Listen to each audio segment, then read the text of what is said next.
Remember, if you do want to try a Star Trek watch through and you need to get through Enterprise, just skip the intro. That's about half of the bitter pill to swallow to just get past. Anyway, I hope everyone is having a great night here at the end of this hiatus for Starward Bound. We were away for the holidays to Adventures in Lands Unknown, and here we are. We are back. It is Tuesday night, 6 p.m. And hey, well, it's a little later, but no show starts on time. But we're going to get around here to everybody in just a second. But I'm going to talk about Tabletop Loot because they are our sponsor.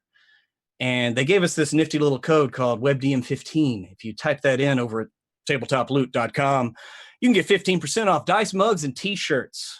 And that is nothing to scoff at there. So give them some love because they love us and we love you, and it's a nice little trinity. Anyway, let's get around to cast and crew, see how everybody's holidays were, and let's get into tonight's episode. Starting with you, Emma. How are you doing? I'm good. I'm so happy to be back. I missed this game more than I realized until we got to this week. I was like, fucking yes. We're going to be in space again. And yeah, I'm happy we're here. I know I'm not alone out there in being very happy the holidays are over. And I had a cold on Christmas. Oof. And yeah, I'm so happy. I'm so ready. Even though we're starting out in bad situation. I will fix that. And then there's a backstage chat thing, and I lost my train of thought entirely. Happy to be here. I'm playing Hildegard. She's the captain. Bye. Okay, sorry, I got whiplash there a little. So, anyway, let's bounce it over to you, Kiana. How are your holidays, and how's it going? It's good to be back here. I missed you guys so much. Holidays were pretty good. Managed to go and see my friends and family, but I'm back in school, obviously. I started my first day of class yesterday, so I am already tired. But you know what? Being with this crew always makes me energized. And can't wait to be back as E404, everyone's favorite murder robot. Sweet murder robot who got turned into a sheep last time. Are you? Have you recovered from that, like as a player? Mostly. Yeah. That somebody liked the tweet of the clip the other day, and I was reminded again. Mm-hmm. Yeah, I don't know. I thought that was funny. Anyway, that's the fun of being in the DM, though. So awesome. Greg, how are you doing, sir? I'm doing well. I'm here. It is another year. It is a time for new beginnings. And we are once again taking the Starward Bound, this journey into the space and the time and the continuum. But right now we are on the drift, and I have now grabbed 3 different genres worth of space terminology in my intro.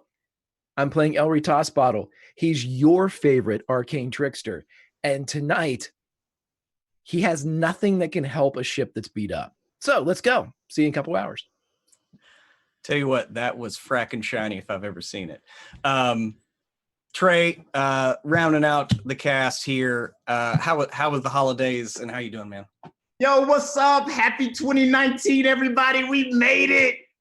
Fuck the Mayans. No, that was the wrong year. Well, anyways, you kind of know what I'm going at. Well, hey, no, my year is starting off actually extra spectacular because I got to finally put my foot in that little elf on the shelf's ass. I hate that little dude. So 2019 starting off on the right foot. I know we're drifting in space, but it's all good because we have your favorite half-elf Kinsey Monk Dakul, who takes occasional smoke breaks and draws from time to time. And with that being said, I will bring in 2019 with a possible clove encounter again. So I need all of y'all to just cool your jets. It's just a clove. Let's get this thing rolling. Yes, it is a clove encounter of the herb kind. And so let's get to the... Sorry.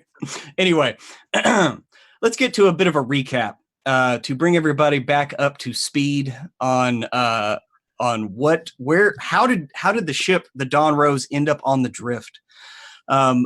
Clues and speculations and discoveries led y'all to a tower to meet a crazy wizard who put y'all through hell.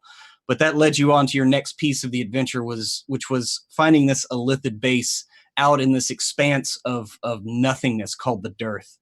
Upon inspecting it, y'all found an Illithid cult, which Elry Tossbottle managed to convincingly lie and make them believe that he was their chosen one, he who will open the eye, and found themselves in the middle of an Illithid base where previously encountered telekinetic humans that they had fought at another date were being manufactured at this very base. It is at that point that a Illithid named the Overseer confronted them, flanked by these the very telekinetic weapons they had fought before, and a battle ensued. Vicious. They lost a crew member by reasons unknown to anyone on the crew, Cull, in the middle of the battle. And but managed to escape. Only the Dawn Rose, in a heroic attempt of a rescue, collided with both the base and then was rammed by a pursuing Illithid vessel. It sustained heavy damage, but managed to start limping away from the battle scene as the Illithid base and the Illithid ship itself warped back into realms far and unknown. And here we have the Dawn Rose, post-battle, post-loss, drifting in the dearth in this expanse of nothingness.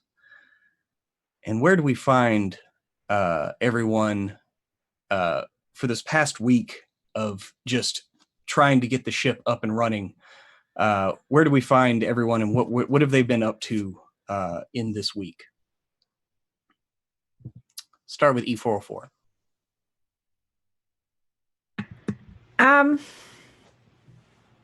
During this time, for the first little bit, it probably just dealing with the fact that they were in a biological body for a hot second. That has never happened to them before.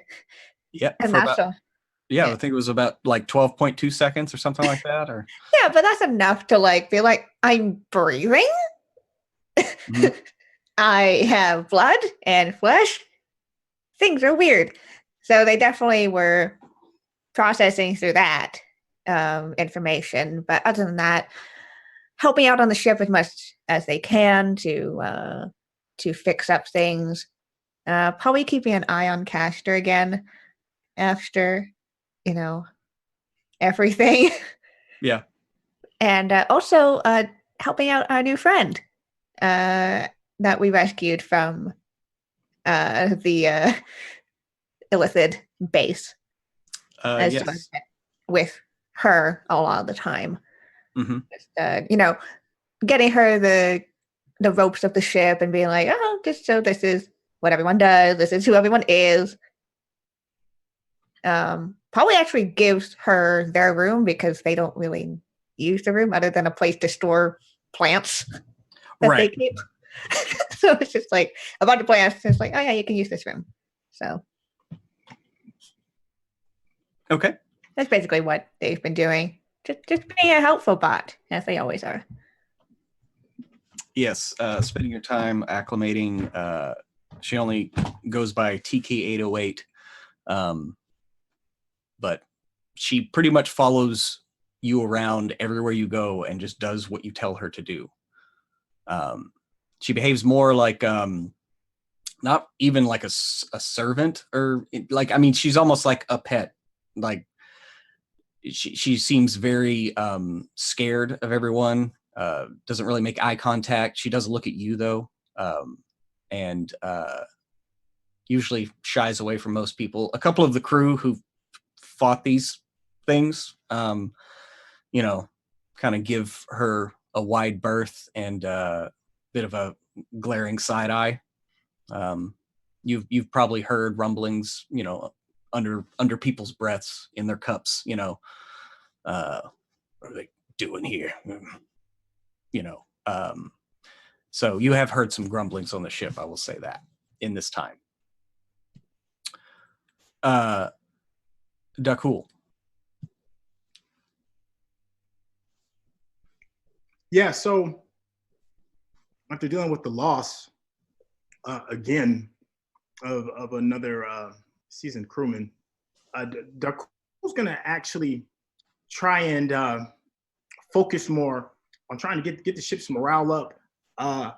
Also helping just nonstop with rebuilding, because Cole did mean something to him. I mean, his sword is named after him, for God's sake. So in order to name your steel after somebody, it's going to hold a piece of importance.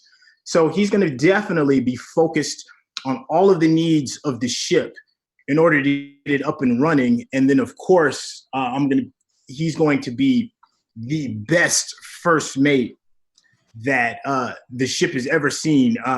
Sometimes, Dakul is kind of jokey and smoky and all that, but this one kind of hit him a little bit again. You know, it's the second time around, so he definitely got a little bit more edge to him, and with getting the ship's priorities taken care of. Okay. Well, you managed. I mean, the crew is kind of pretty sad, especially the crew that y'all picked up with Cole. You know, those that remained. Eugene. Castor's quiet, but you know, he took it a little better this time. Having happened before, Xander had started him on some very basic principles of magic, and so he's been pretty much buried in the books that Xander had lent him. So he's pretty much withdrawn into study in this time. Elry. Yeah. Okay. So you're on the drift. Yeah. You're on the Dawn Rose, but you've got big problems because Elry has nothing to do. He has nothing to occupy his mind. He has nothing to occupy his hands. So Elry is literally like a caged tiger at this point. He is just stalking up, and he's getting more and more irritable as they're going too slow.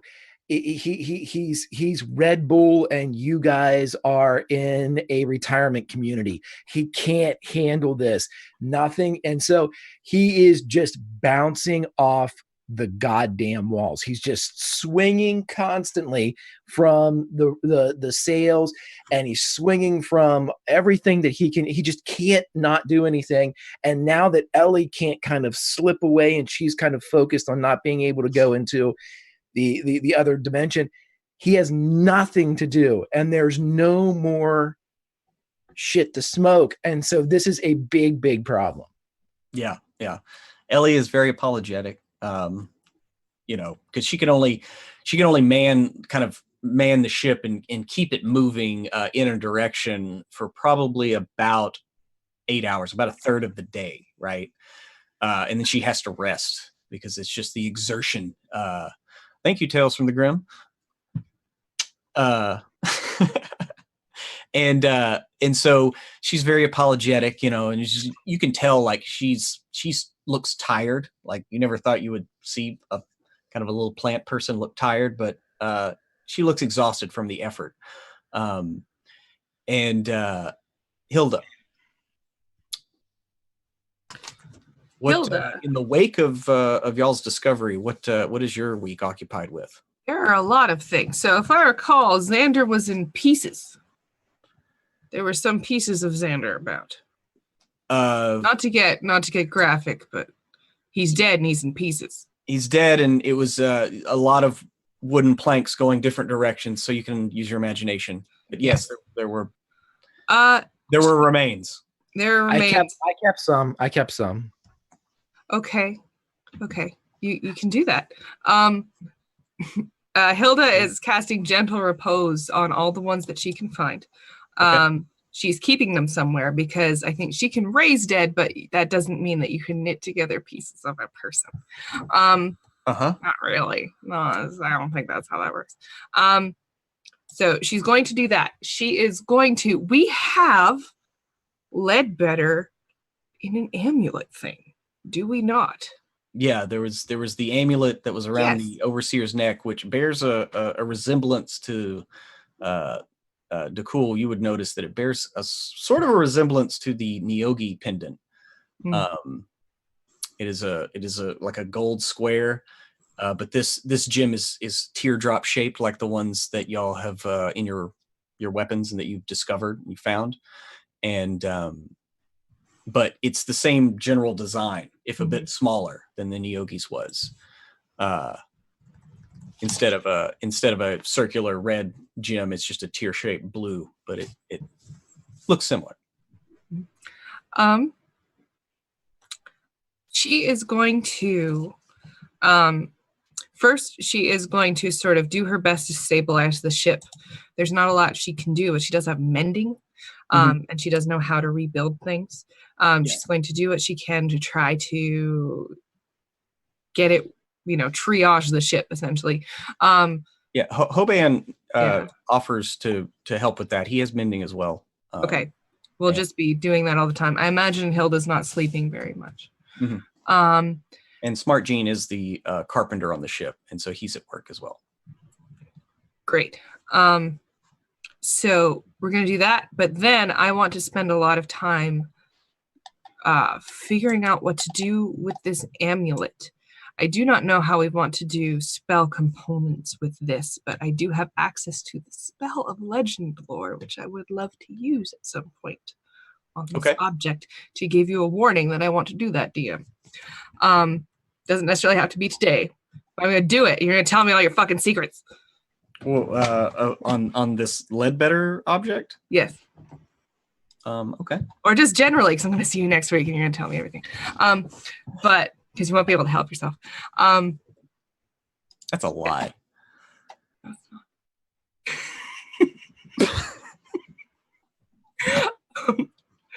So, yes, those are the things that Hilda is doing, at least mechanically. She is, again, feeling sad that this happened, but glad that we got out. And I believe she is feeling resigned to the fact that this is just our way in life now, that we get destroyed every so often. I mean, life is tough, right? Life is shitty. Yeah, that's what she's doing. Okay. So if you cast legend lore, give me a few minutes to gather my thoughts on that. No problem. But I will say what you do know is that you think you can get Ledbetter back in his body. Now that you have his soul to actually return to it. Oh my goodness. That's interesting. The only other thing I would do is also try to assess TK-808, since they do have some technology with them. Let them know that they are welcome on the ship. And nice. And yes, make sure that they are healthy and do not have anything on them that could keep that could let the overseer scry on us. That's something she's starting to be concerned about. Okay. Yeah, give me a Arcana check.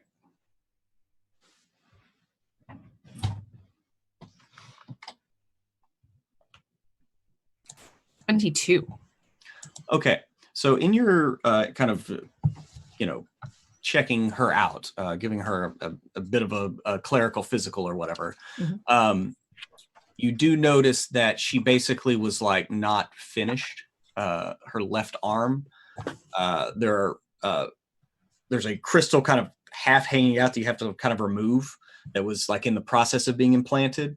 And then there were two spots, one at her elbow and one on her palm, that the incisions were made, but nothing was placed in them. So she's basically like not finished. So, those required some help. But you do know that the way scrying works, like the fact that she has these crystals in her, the familiarity, I mean, that's one thing that you really just kind of need.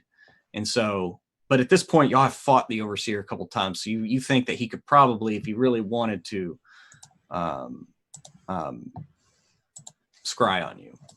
Now, you don't know, y'all did kill him, but y'all have killed him before. I mean, Elry killed him the first time, and then he came back, and he seemed pretty confident that he would be back, like even in when he received the killing blow. And so you do kind of know that, and you also like confirm like TK-808 she has no tongue. It has been removed. And she just communicates with everyone telepathically. And so, other than that, she seems pretty healthy, pretty fit and healthy. It looks like is well fed, not abused in any other way other than the horrific, surgeries that she's been put through, which the rest of her scars are pretty fresh, but they were on the mend. Okay, thank you. Cool. In this time, some of the crew start asking about if there's going to be a memorial for Cull or Xander, and they come to DeCool first.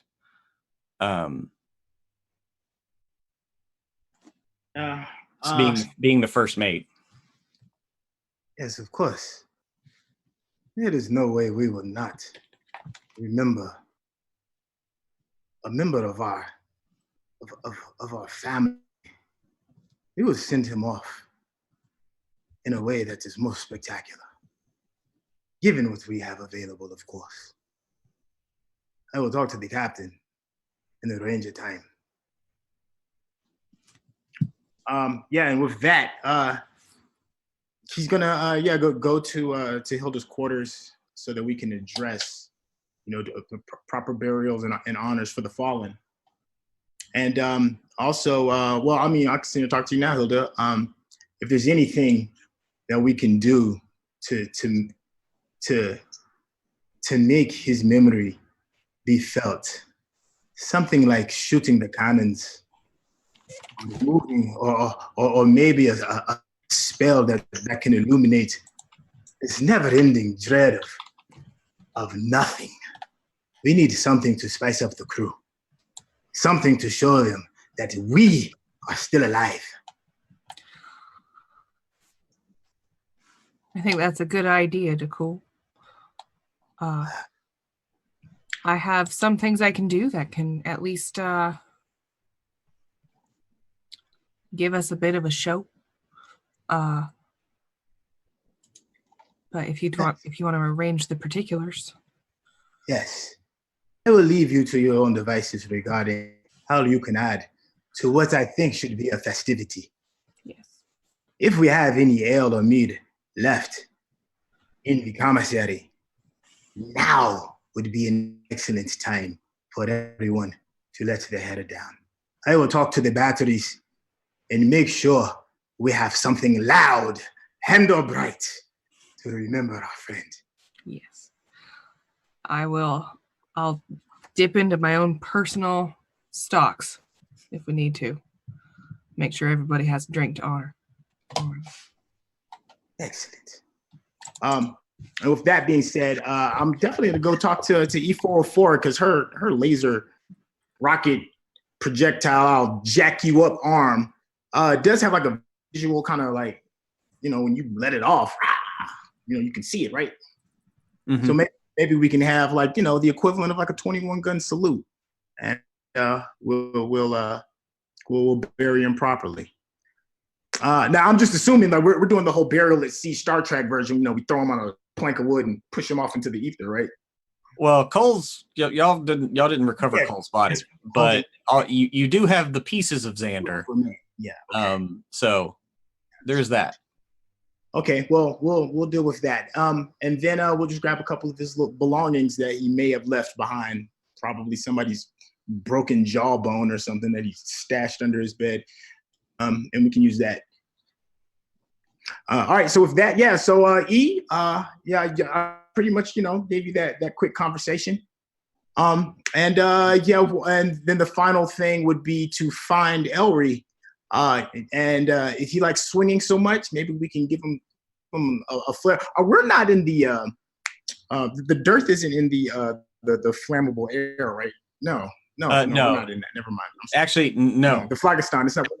No, that is the whole thing with the dearth. It is the absence of, right.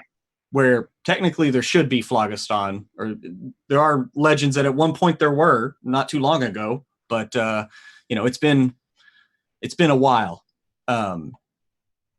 And so, yeah, you managed to collect, you kind of go through Cull's things, and you notice he has apparently his trophies of choice were belts, and he has a prodigious belt collection from all of his fallen enemies. And so, there's like 30, 35 belts in his footlocker. It's mostly belts, and a couple of changes of clothes. Okay. All right. Brass knuckles, his backup pair. All right. Yeah, well, our gather stings. We'll go to the deck, and hopefully, Elry, are you still swinging around up there? Elry has decided upon a course of action that could potentially kill everybody aboard the Dawn Rose, and he has drilled in on that particular thing because he realizes it's the only thing that he has to do right now. So he has started down the path towards Armageddon.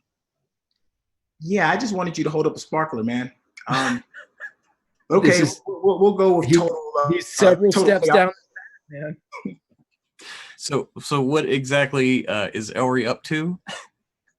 Okay, so we haven't really gotten into how Elry can cast shit. So Elry actually has a spell book that's by hook or by crook or by however the ways of the arcane magics work. He can only read certain things the more powerful he becomes. And as this spell book, he turns the pages, he has come upon something that while just in a sheer fit of boredom, he thought, this is the way out. And he is going to cast Find Familiar. Oh my God. Okay. So you cast Find Familiar.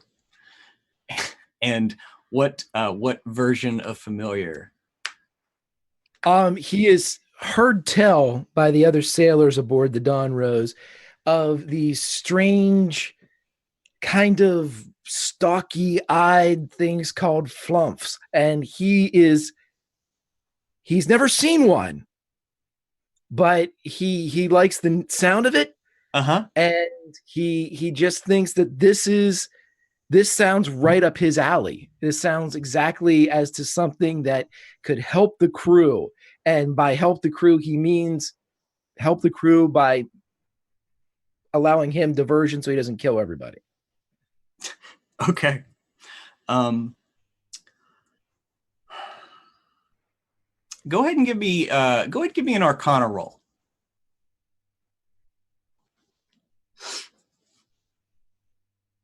Let Hemingway tell its tale.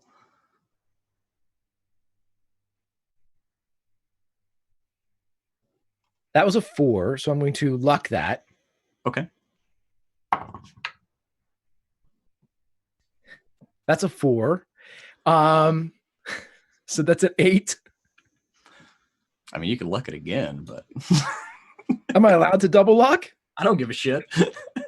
I'm You want to luck burn it all your again. lucks on cast or figuring out the intricacies of this spell. And that's a 16, so that would be a dirty 20. Okay. Yeah, you go over the spell in an un-Elry-like with un-Elry-like focus, and you manage upon casting this spell to reach beyond its normal limitations, and sure enough, hang on, I need to pull them up. A Flumph. Basically kind of looks like a floating jellyfish, kind of. A floating jellyfish with eye stalks. Yeah, a floating jellyfish with eye stalks, and it's got this big, wide mouth. It's kind of orange, and its tentacles kind of go down into like the ended kind of like black tentacles. It's like a perfect Halloween Flumph that you have conjured. And it just kind of pops into existence, and he has these two big stalky eyes that look around. Hey! Elry Tosbottle here. Well, hello. Oh no, is that what you sound like? It is. Oh no, I thought you'd be faster. I thought you'd be more exciting. I'm a Okay. Flumph. Elry. Elry Oh. toss bottle, huh? Yeah. Okay, all right. All right. What can we do here? Do you have a name, Flumph, or can I make one up? To What do fit? you want to name me? I'm not sure yet. Mm. I'm the name right now shouldn't stick, so I'm just gonna let it float away. So I'm gonna wait before I grab it and pull it back or come up with something new. Well, that's what I do. I just float away. Oh, this was And you hear this like light little like, and he kind of like scoots over. So there's this little like ejection of air. Did you fart? Well, that's how I move around. I just shoot a little air out, and I move over here. And then I shoot a little air out, and I move over here. Elry immediately spins around to try to find the sailor that told him about the Flumphs and made them sound majestic. And he is just like, there's someone's going to die in the next 30 seconds if he can see. Okay. Well, wait on. Hang on. And he All kind right, hold on. Just hold on. Oh my God, this is well, what can you do? What can I do? I can do this. And he like closes his mouth and oh, that's right. They can't actually speak. Sorry. Anyway, No, I'm assuming I'm hearing this in my head. Yeah, you're hearing this in your head. Like his mouth is moving, but there's no like sound coming out. And he's just badly like dubbed sci-fi movie, right? Oh yeah, totally. Oh yeah. One of the darker pieces on the bottom of the tendrils looks like three people watching a movie. And as he talks, I'm just okay. Mm-hmm. And I can move these around, and I can hit people, I guess. Okay. And Hang out here. And he kind of like looks down, and he like kind of awkwardly and kind of with it looks like he's embarrassed as he's rubbing two tentacles together, kind of nervously. I can do this, and he and like this spray of just noxious fumes like shoots off into space, and you can kind of smell it. It's awful. Like I can do that too. Okay, I'm gonna need you to wait right here. Okay, right here. He points at the ground. I'm gonna go commit murder, and then I'm gonna come back, and we're gonna figure out what to do with you. Okay. Because if you need help with that murder, just let me know. I was gonna say, I'm pretty sure we have the same intelligence score, believe it or not. But okay. Anywho. All right. Just stay here. Okay. And he's just waves a little tentacle as you like walk away. Wait a minute. You can fly, right? Well, that's what I'm doing. And he's floating like about 5 feet off the ground. Okay. Can you hold on to stuff? I've got all these tentacles. I think I can hold a thing or two. Okay, could you hold a rope? Can I tie a rope around you, or is it gonna hurt you? Can we make a harness? Listen, I've got a lot of questions. What I am thinking of is maybe you can pull the boat, but just hold on for that for a second until I'm gonna go talk to somebody else and kill somebody. I mean, he's about the size of like a medium-sized medicine ball. You know, yeah, but he's a tugboat in space. The Don Rose doesn't weigh much. It's true. So, okay. All right. Okay. We've got a potential use for you. Don't wave ever. Okay. I won't ever wave. I'm going to go kill somebody and I'll be right back. You just stay here and fart and I'm going that way. And he walks off. Fully intending to kill somebody. Okay. Do you care who? Do you know who it was, or would you just like me to roll randomly? No, I'm going to say so we don't kill a crew member. He just doesn't find the person. He's just veiled with red.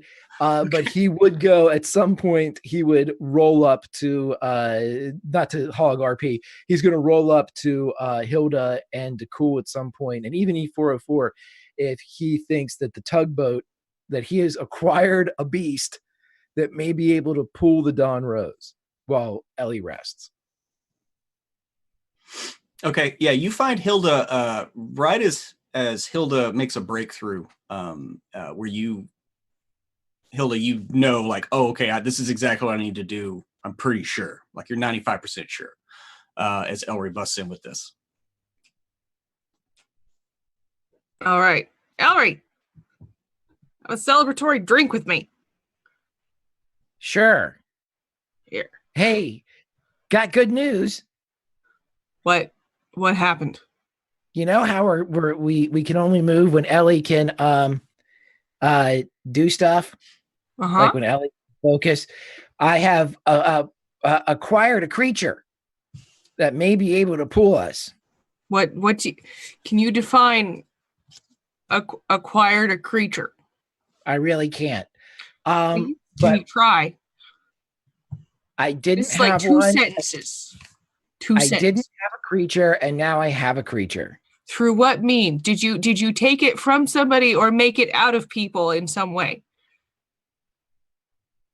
No. Okay, that's fine then. That's fine. Okay. How big is it? Is it dangerous to us? I have no idea. It doesn't seem dangerous. Can I meet it? Yeah, I left it on up top. You left it alone. Yeah. Okay, let's go see this thing. Okay. It's pretty boring, but I mean, we can walk back up there if you want. Yes, let's do that. It's very boring. Let's do it. Let's get to Cool too, and E404 as well. If you think we and let's just for the sake of argument, just for funsies, let's mana ballista, please. It's not that big. How's it gonna pull the ship, Ellery? We're gonna mana ballista? Well, it's just in case. It's a drill. Let's call it a drill. Listen, let's put a pin in this conversation until you actually see it. Okay. Sure. As soon as they get up on deck, there it is.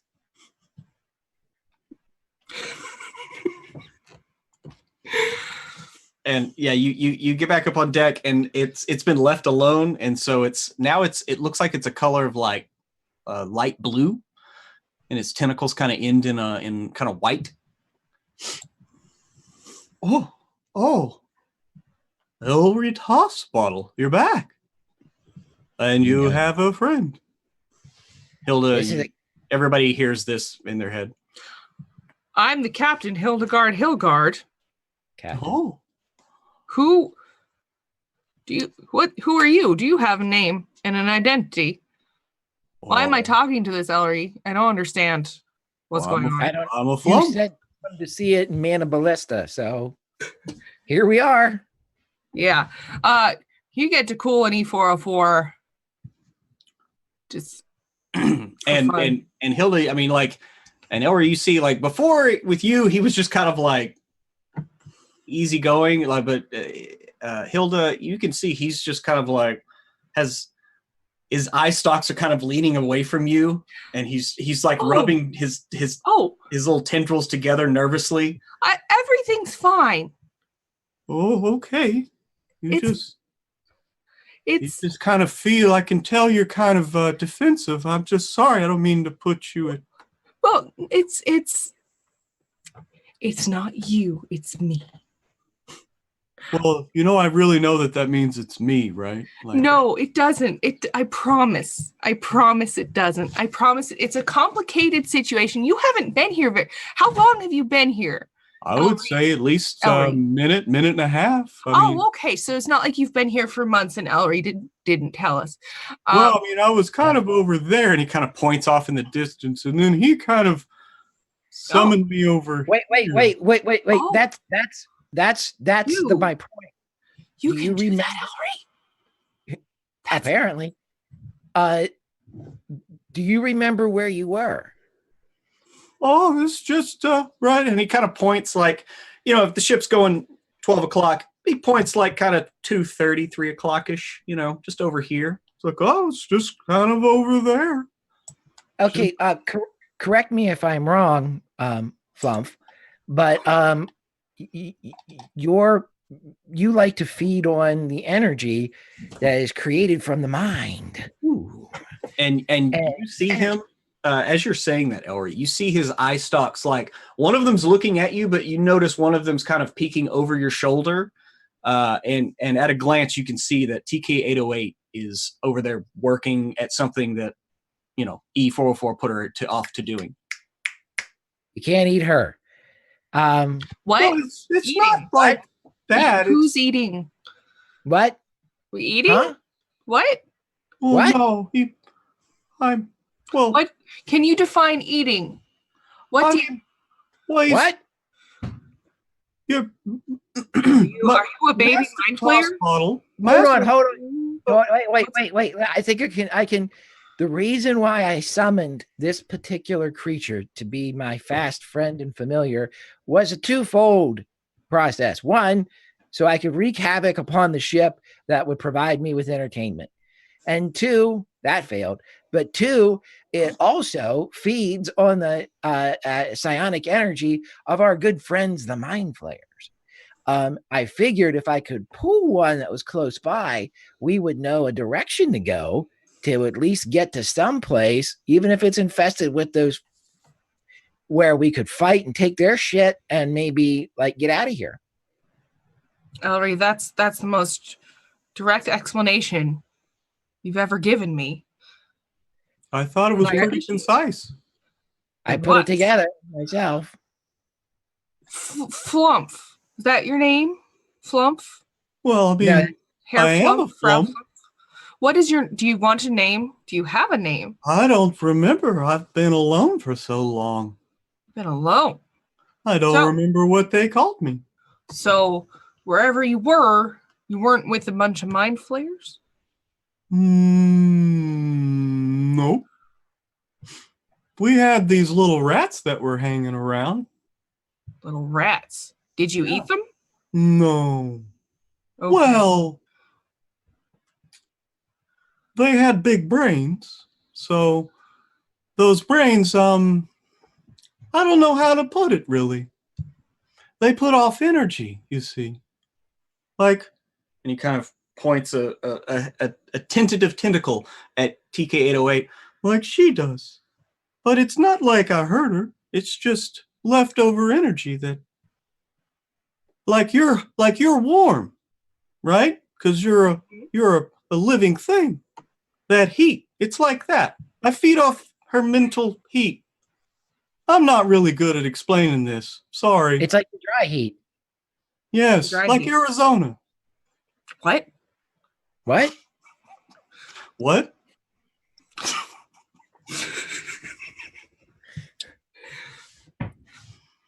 But Okay. I'm not gonna hurt her, but I can tell she's there. Okay.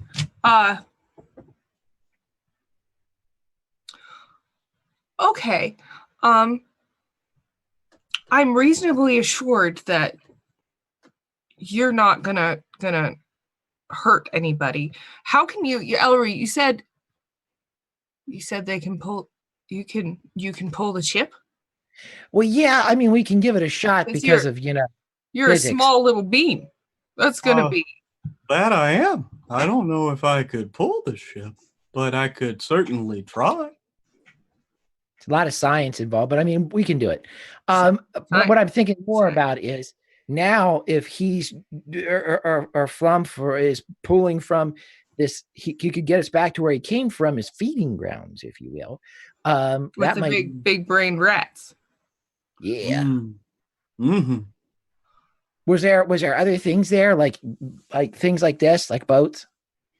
I mean, not all of them, like not all of boats, like pieces of boats around. Pieces.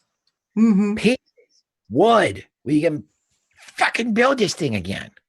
But something I made me need a can't. piece. I'm not going to do that wood. type of work, but No, of course that's But ridiculous. there's a big rock there, and that's where I live.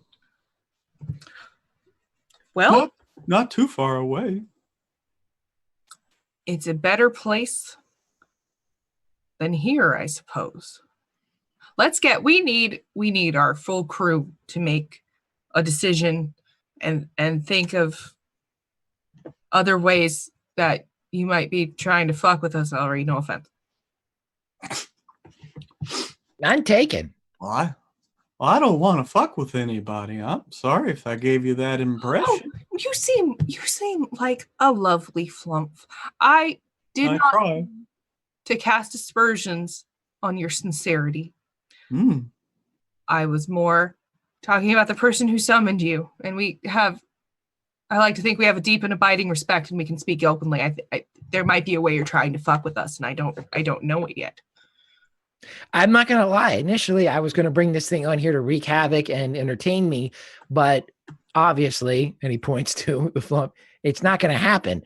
So otherwise, now it could be a positive thing, I guess, for the rest of you. I could wreak havoc if you wanted to. No. Nah, I'll kill you quick. So let's just, it was more of a mischief thing.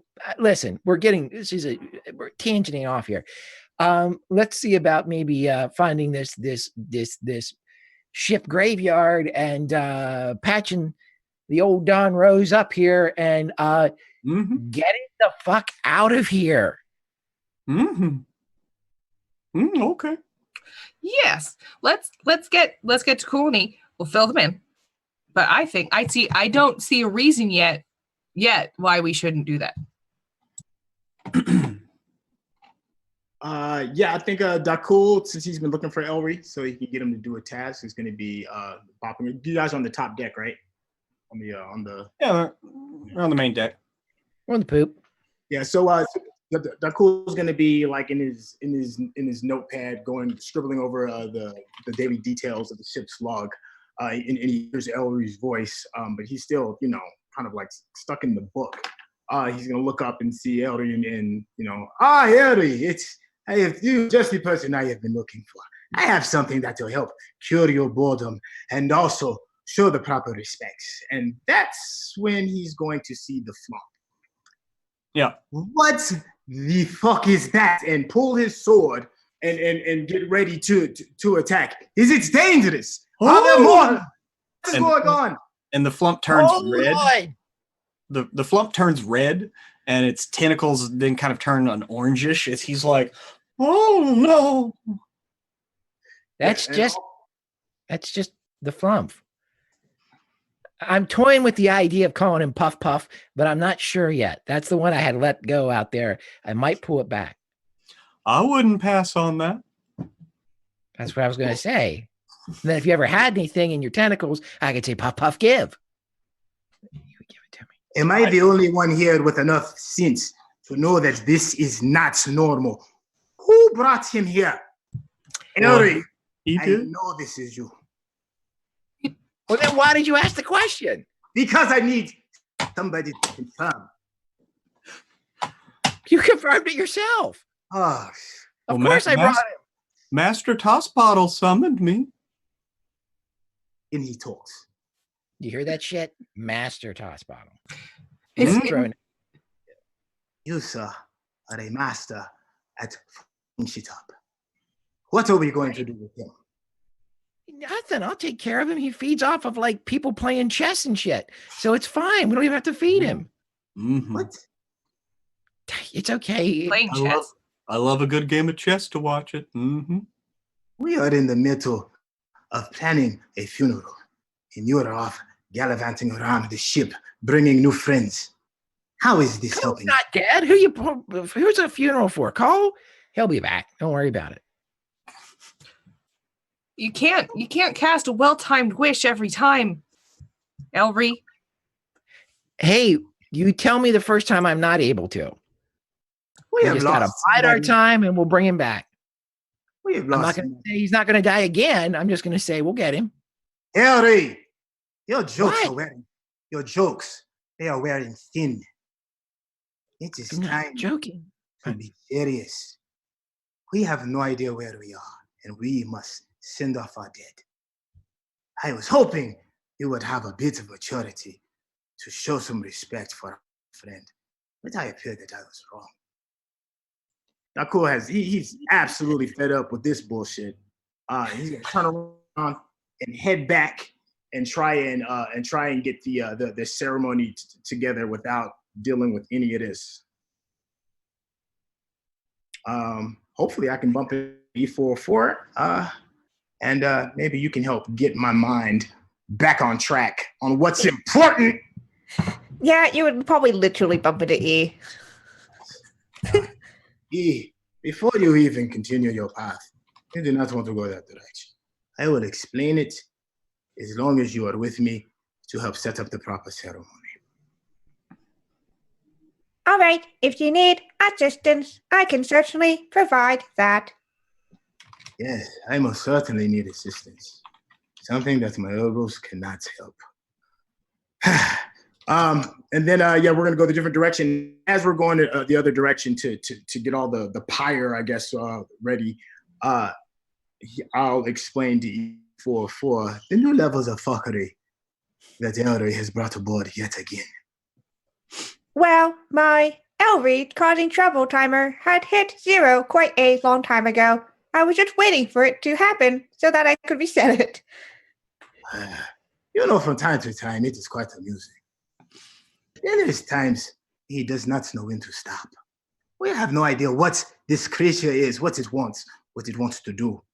And now we have yet another problem that I have to deal with while he runs around like a child. Let's stay focused. Yes. Okay. I would need you to shoot your cannon in the sky, but hopefully I and the captain say some words of encouragement to the crew.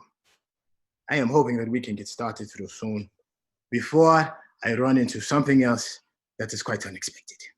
But here's the thing, you guys, that I don't think that you know yet. This flump came from somewhere not too far away that is an actual place. I didn't want to intrude, but I was going to say that, sir. I'm sorry. I'm so sorry. So let me understand. You are from someplace that is close, and you are just going to lead us there. Well, he summoned me, and then they asked, and I said that I would show them where I came from. Have you not had enough of being set up into traps, wandering into places where we do not belong? It's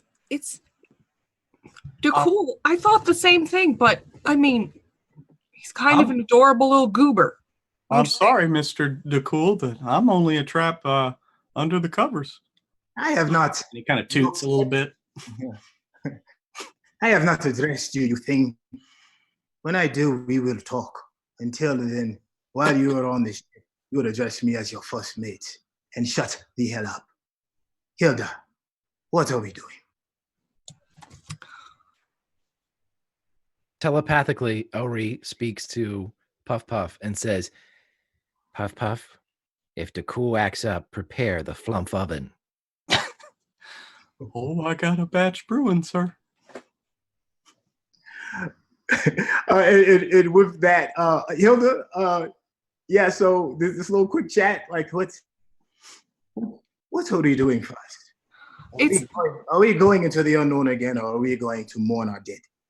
Well, there's no reason we can't do both, DeCool. What if we told people at the funeral, which honestly, Elry's made several good points today. There might be some way we could find Cole. It's possible. It's happened before. It could happen again.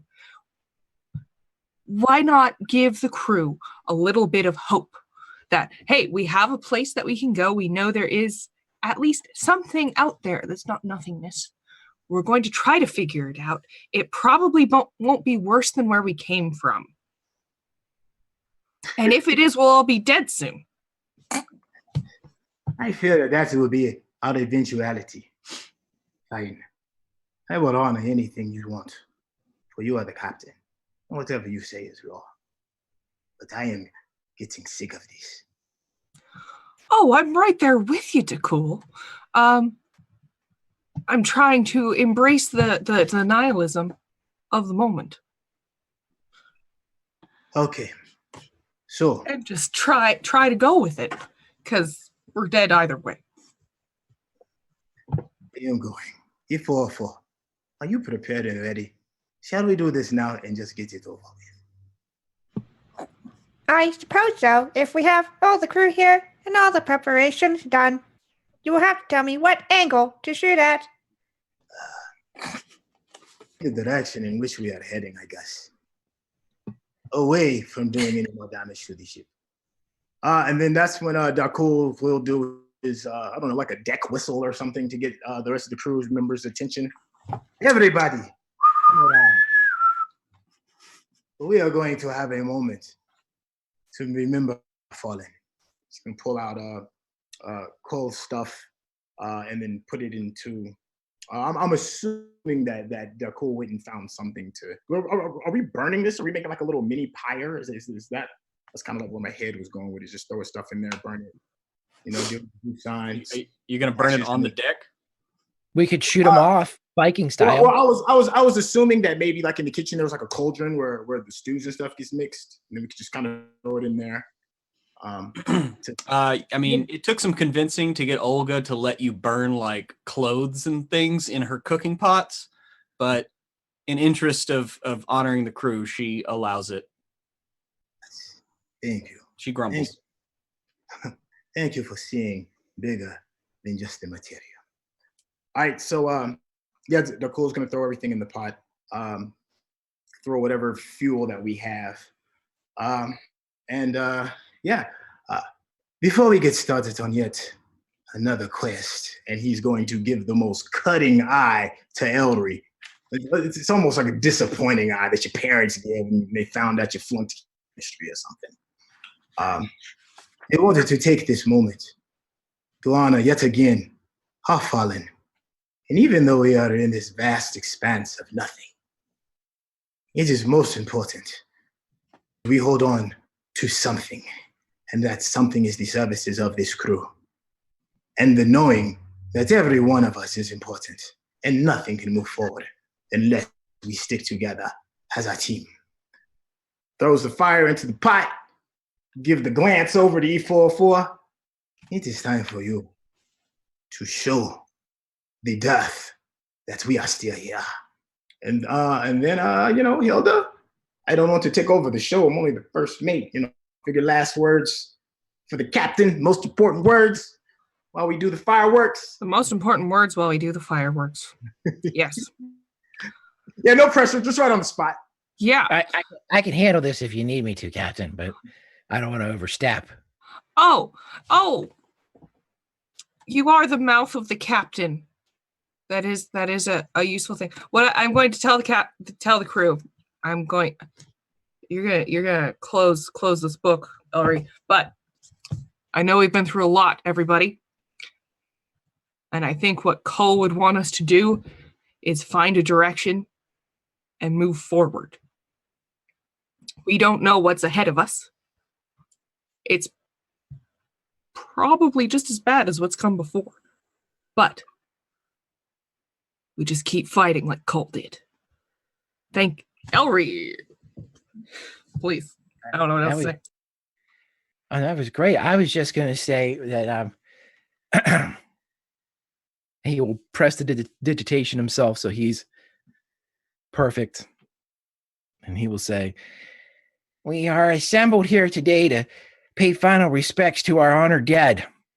And it should be noted that in the midst of our sorrow, this death takes place in the shadow of new friendship, the sunrise of a new friend." And he points towards the Flumph. a friend that our beloved comrade gave his life to protect.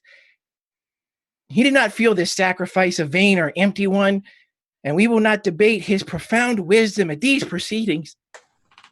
Of my friend, I can only say this. Of all the souls I have encountered in all of my vast and myriad travels, his was the most human.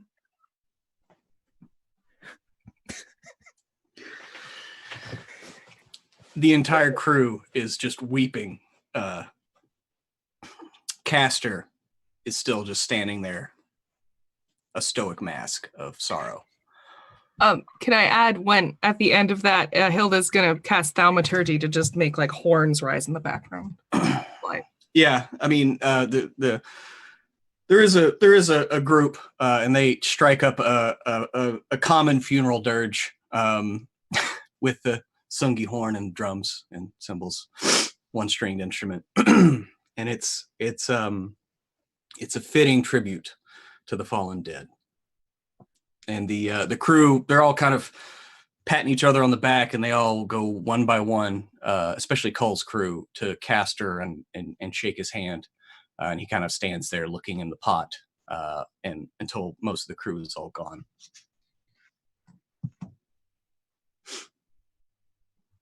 Castor, I would love for you to have the honors to give the final ceremonial spreading of the ashes. It will help you if you want. And if he does accept, I'll help him, move the pot over. Shake old boy off the side. Okay. Yeah, Castor, he pulls out a few little pieces, starts making some motions, and he casts a spell, and the pot kind of shakily lifts up off the deck, and kind of he, is holding concentration as hard as he can and moves it over to the side, and it kind of catches the rail, which would be a bad thing, except it tips it and the ashes begin to spill out into space. And then the pot itself kind of tips over the edge of the Dawn Rose. That is fitting and beautiful. And we are going to be killed to lose that pot.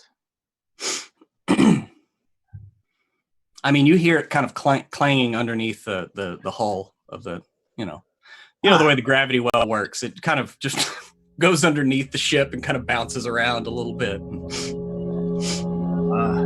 worry. I will fetch it for you. Thank you for that. Thank you, sir. May I be dismissed now? Yes. Kind of throws a salute and goes back into his quarters or wherever. Down below deck. All right, Captain. Now that bit of business is over, shall we prepare the crew to head towards this unknown? either that or float around out here to cool. All right. Yeah, Dakul's gonna start shouting out orders to everybody to get as prepared as we can be as we're on this tattered ship to head in the direction that Puff said. Mm-hmm. And yeah, at the bow of the ship, you actually see like Ellie's up there, like jumping up, like trying to grab his tentacles, and he's like playing with her. And she just kind of woke up from a nap, which she's recently discovered sleeping, and she loves it. And she looks like a cute little like curled up rose when she sleeps. She kind of grows into a ball. And so, yeah, you see her like, oh, and she hears you yelling orders, and she moves back to kind of to the back of the ship, where she puts her hands down on the deck, and you see like vines start growing into the wood, and she concentrates, and the ship once again picks up and begins moving, albeit nowhere near the speeds that you're used to on this ship. It's y'all are basically like at like half impulse, is what Max is right now. But after this is about the end of the week, you've managed to at least repair a lot of the external, at least to get the ship the hull fixed. A lot of the front of the ship and the side, like internally, you had to kind of sacrifice walls, a bit of the floor, just to kind of repair that. But you've at least gotten that much done, so at least the hull is intact. If not, it's not 100%, but it'll do for right now. And you begin heading in a direction. I mean, one direction here looks about the only gauge you have is in the distance, kind of behind you. You can see the Phlogiston. It's just a very narrow band, but it's at least it's about your only landmark, if there is anything really like that. And you begin traveling, and the Flump, he continually is just kind of like pointing, and Ellie like kind of giggles every now and again. You're pretty sure they're just like talking back and forth, but he kind of stays at the front of the ship since nobody told him he could move anywhere else.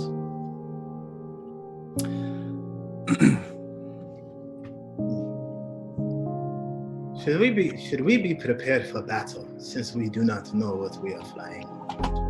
Also, it appears we will be going into the Phlogiston.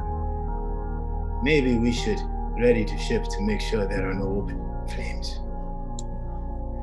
Oh no, y'all are still moving like away from the Phlogiston. Oh, away from Phlogiston. Yeah, okay. It's behind you. And I mean, that's kind of the general direction you've been going this whole time. E404, can you calculate the probability if this is going to be a violent encounter?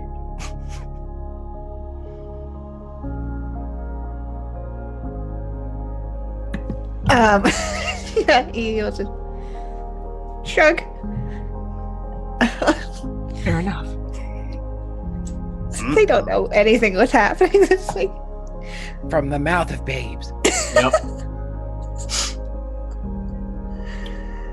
No, they'll start doing all the analysis, whatever else is required.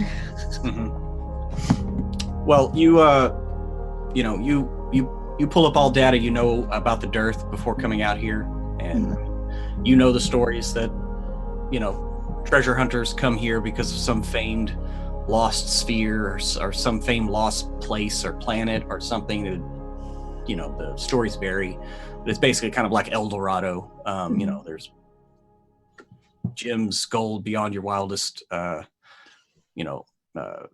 ideas. And so there's a lot of treasure hunters that come get lost here, never be seen again. There's also stories of pirates from those that do make it out, that just live on those that come here. But other than that, very little natural life lives here because of the distances between, real food sources. But there are some scavengers that hang around certain like ship hulks. And in the distance, you can kind of start to make out like a small spheroid or something. Like it might be an asteroid, but it seems to be your heading.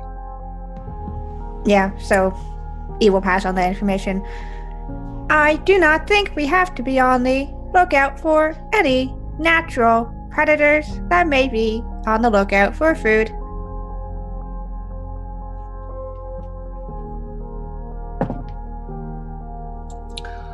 That's something. If Puff Puff is to be believed, and I think I believe Puff Puff. They're big rats with big brains. Sounds a bit spooky. That's what I feed on. Yep. Yeah. Do they? What are their feelings like? Are these like content rats? Oh, they sneak into caves and nibble on food that gets left there from passersby, and they seem happy. Interesting. Well, so cool. I'll leave it up to you. How prepared do you think we need to be?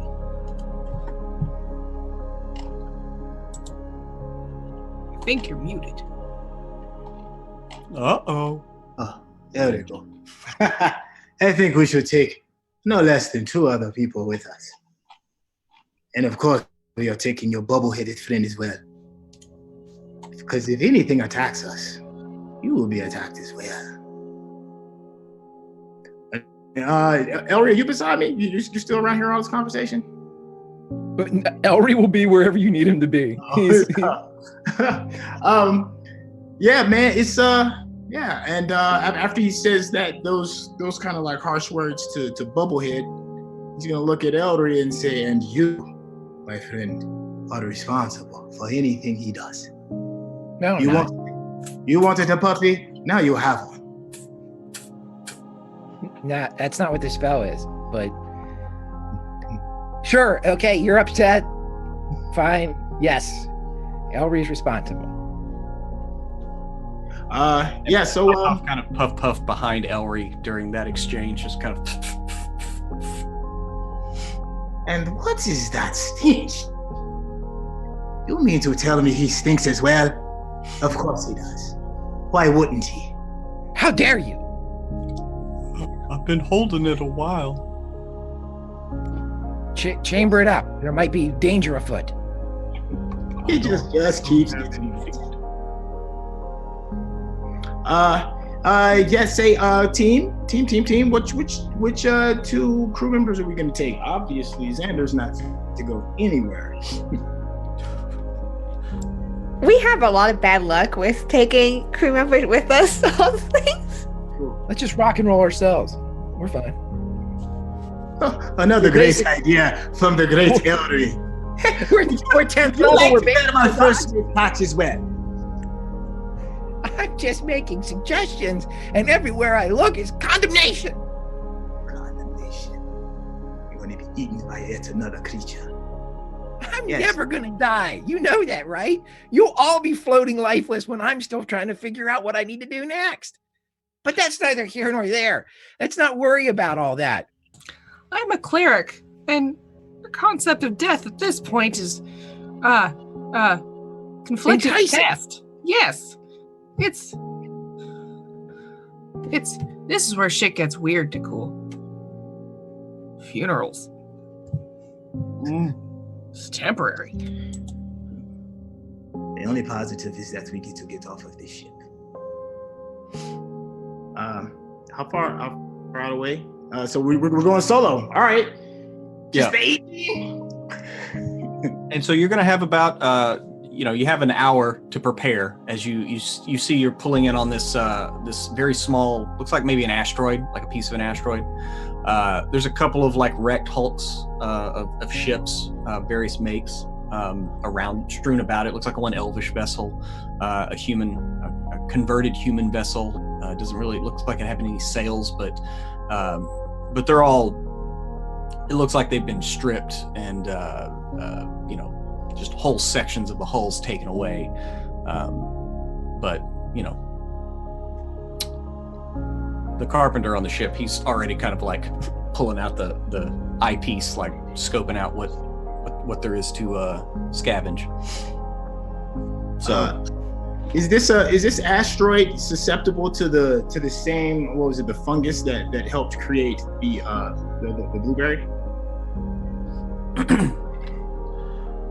well, Hoban's like, well, I mean, out here it's hard to grow. It usually needs like the phlogiston. It's like something that's in the phlogiston. I mean, there is still a remnants, but it's, if there is any, there won't be much. But if you want, I'll set a team and we'll go look while y'all are doing what you're doing.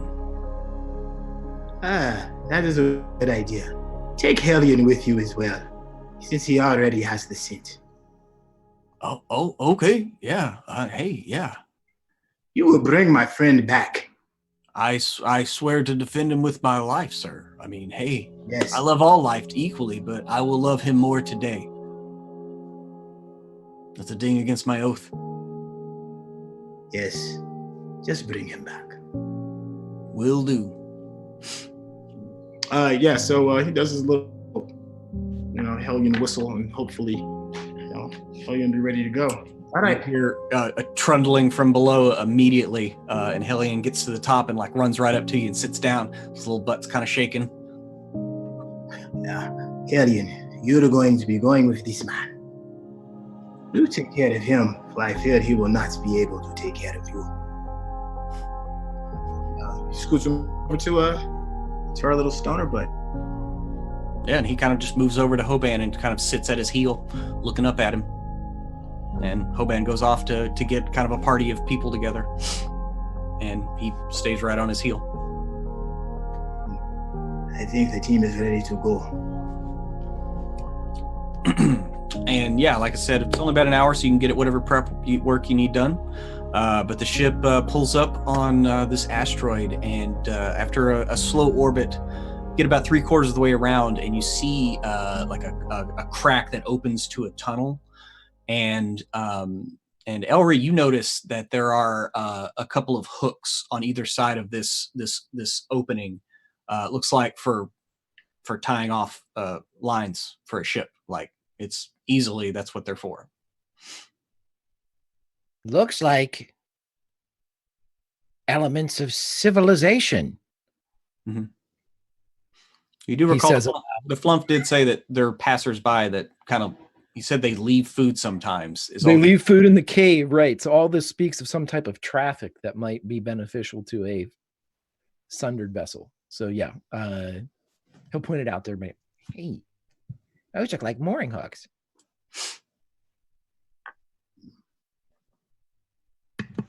It could. Let's do it. Let's go. Okay. Yeah, Ellie kind of pulls the ship right up alongside, and the terrain of the asteroid itself kind of it's the perfect spot. And Hilda, you will notice as they're kind of tying off, mooring the ship, where the tunnel starts. Your dwarven sensibilities, you can tell this is a worked tunnel. This is a work tunnel.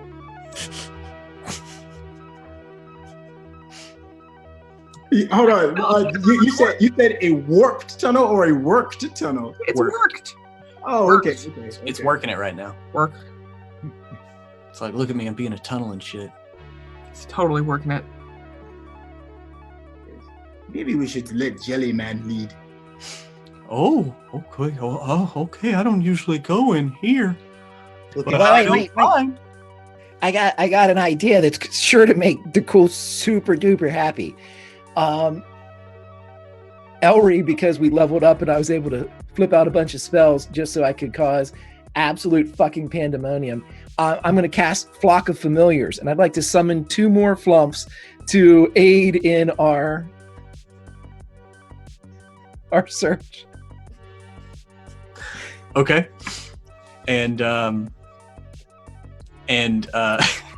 you finish casting the spell, and Puff like goes, oh, whoa, and kind of looks down the side of the ship, and sure enough, oh, what do you know? Oh, and he starts waving as 2 more Flumphs come, like just tooting their way up, and they flank Puff, and they all are just kind of like, looks like they're like high-fiving each other and just very excited. So there's little like puffs of air, and they start into this kind of like ballet and dance of greeting.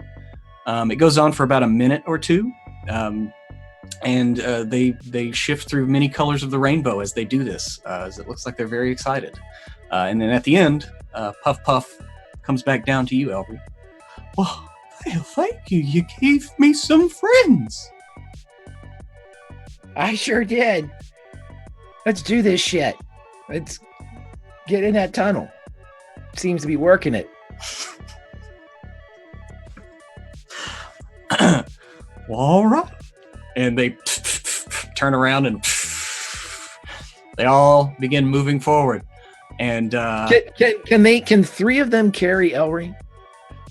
Oh yeah, I would say yes. Okay. I would like to fly now.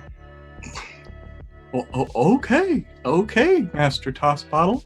And so, one of the Flumphs comes, like they all 3 of them kind of come underneath you, one at your knees, one kind of at your butt, and the other at your lower back, and then they and begin moving forward, and you kind of have like a Flumph chair, as they're all just kind of, Puff is in the front, and your feet are kind of resting on him like a footstool, and you have one kind of underneath you is a seat, and the other is kind of keeping your back up, but you're leaned back enough. As he disappears into the tunnel, all you guys would hear is, "The Infinity Stones will be mine." And and they bring their tentacles up to give you armrests, and you have a flump throne, flump of thrones, and you move into this tunnel, Elry, astride your. God, this is ridiculous. And the tunnel kind of zigs and zags a bit, but it's definitely wide enough for normal medium-sized humanoids, and it continues to stay worked for just a bit before it gives way to a more natural cavern. It looks like it's kind of kidney bean shaped, and you're kind of coming in on the small side, probably maybe a grand total of like 100 feet long. What are we doing for light in here? It gets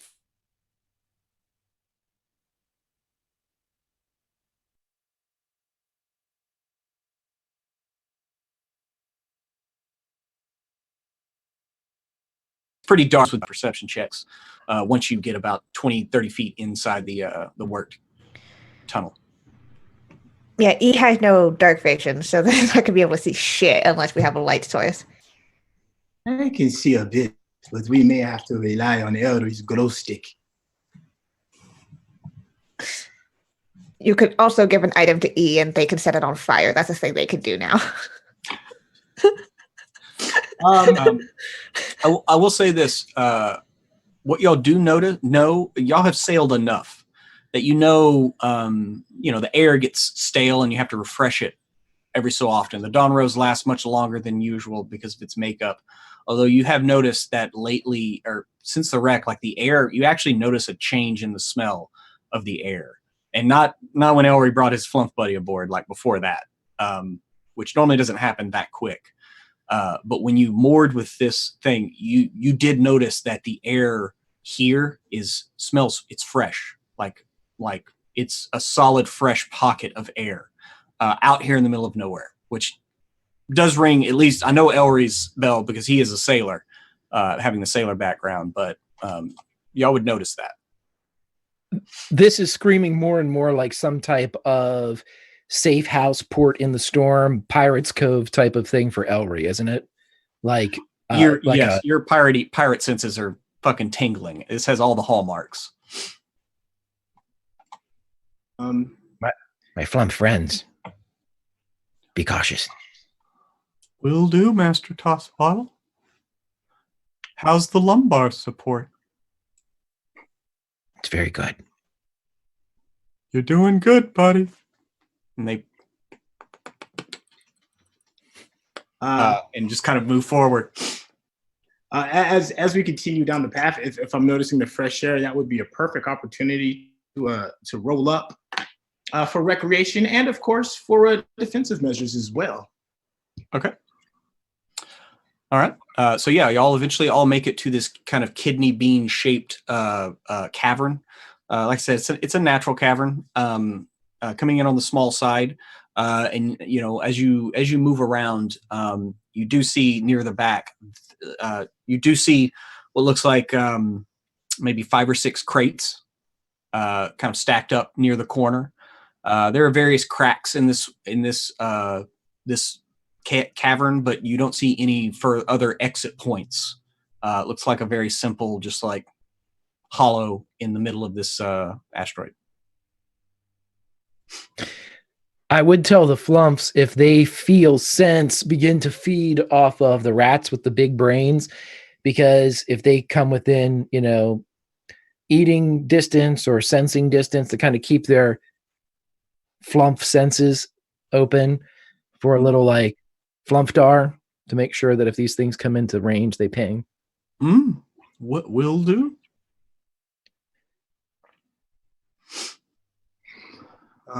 Yeah, and then Dakul's just gonna ask the obvious question, kind of out loud, but more directed towards Hilda. What is it that we are looking for? We're seeing what's interesting, seeing what's useful, seeing if we can get our bearings. Okay. Introducing something a little random to our lives. Maybe it'll be fun.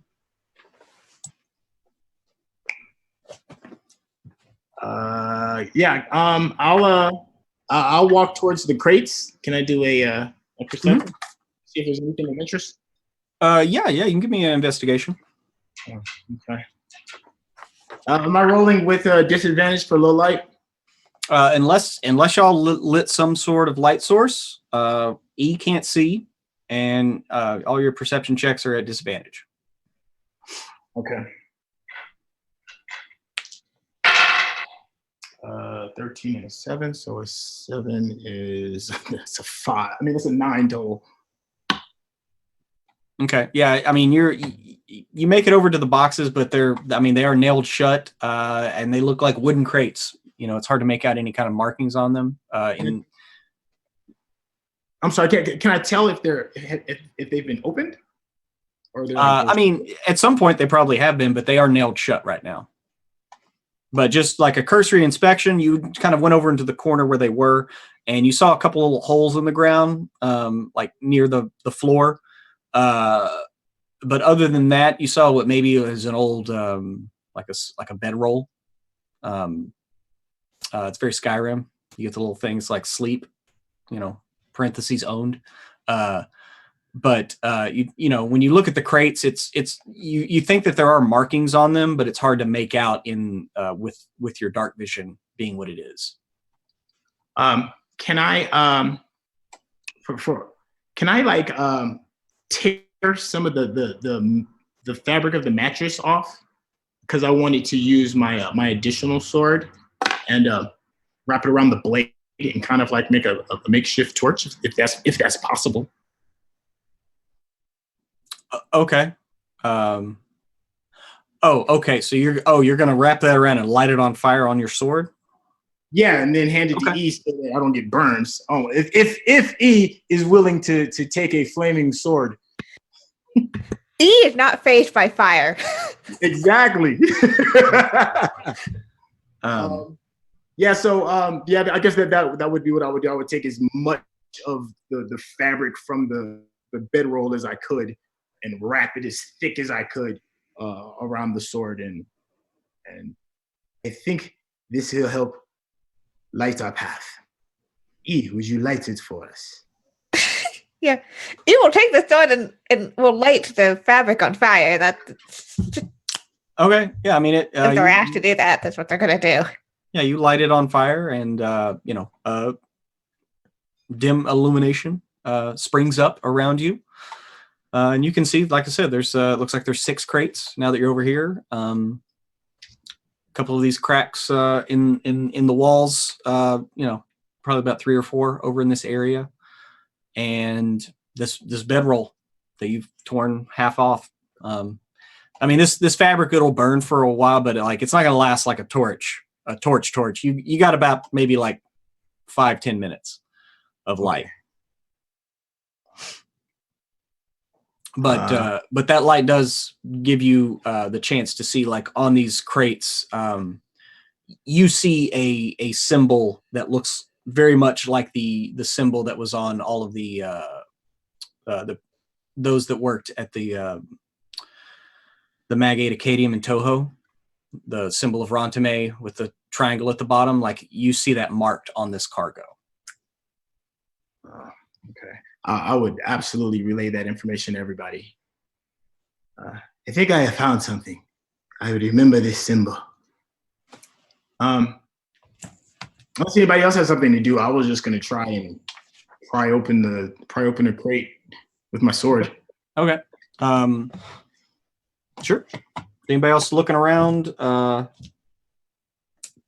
DeCool's the only one that said they were doing a perception check. So yeah, he would do a general look around, see if anything unusual. All right. Well, you can make one now.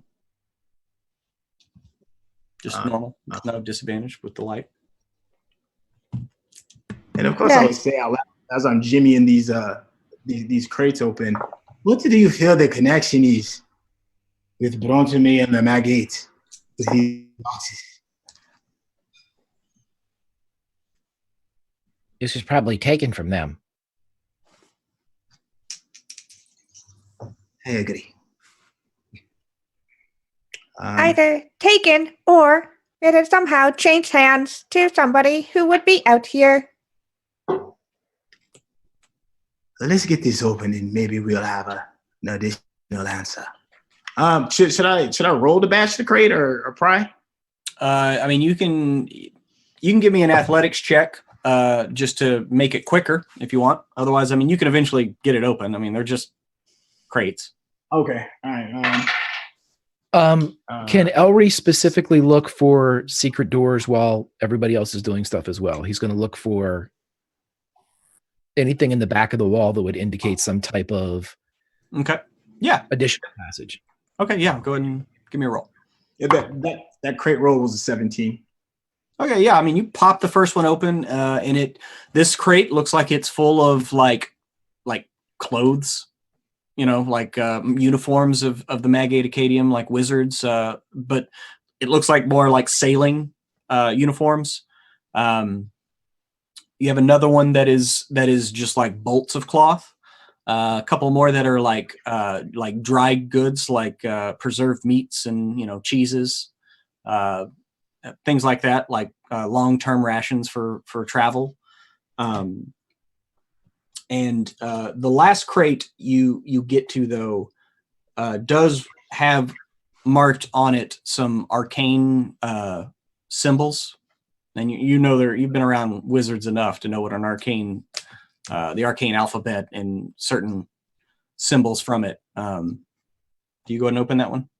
No, I'm going to inform Ellery and Hilda because I'm sure. I know Ellery, you can read arcane, right? Yeah. And Hilda, I sure can. Yeah, I'm not gonna open that. I'm smart enough to know not to just open up some wizard speech. Okay. Elry, you're in the back in your flump chair. What was your roll for looking for secret doors? It was a 15. A 15? Okay. Yeah, you're looking around and you see a couple of these cracks. One of them you feel like a waft on your face. And you're pretty sure it wasn't the flump. Like when you get to the very back corner near one of these cracks. He's going to call forth Han and summon the lightsaber, the saber of light. And as it illuminates, he's going to use it to kind of not like cut into the crack, but illuminate and see if he can see any type of catch or any type of release system or something like that. Mm-hmm. Okay. Yeah. So you're checking for whatever. You don't see anything like that. What you do see, and this crack is about 2 feet off the ground.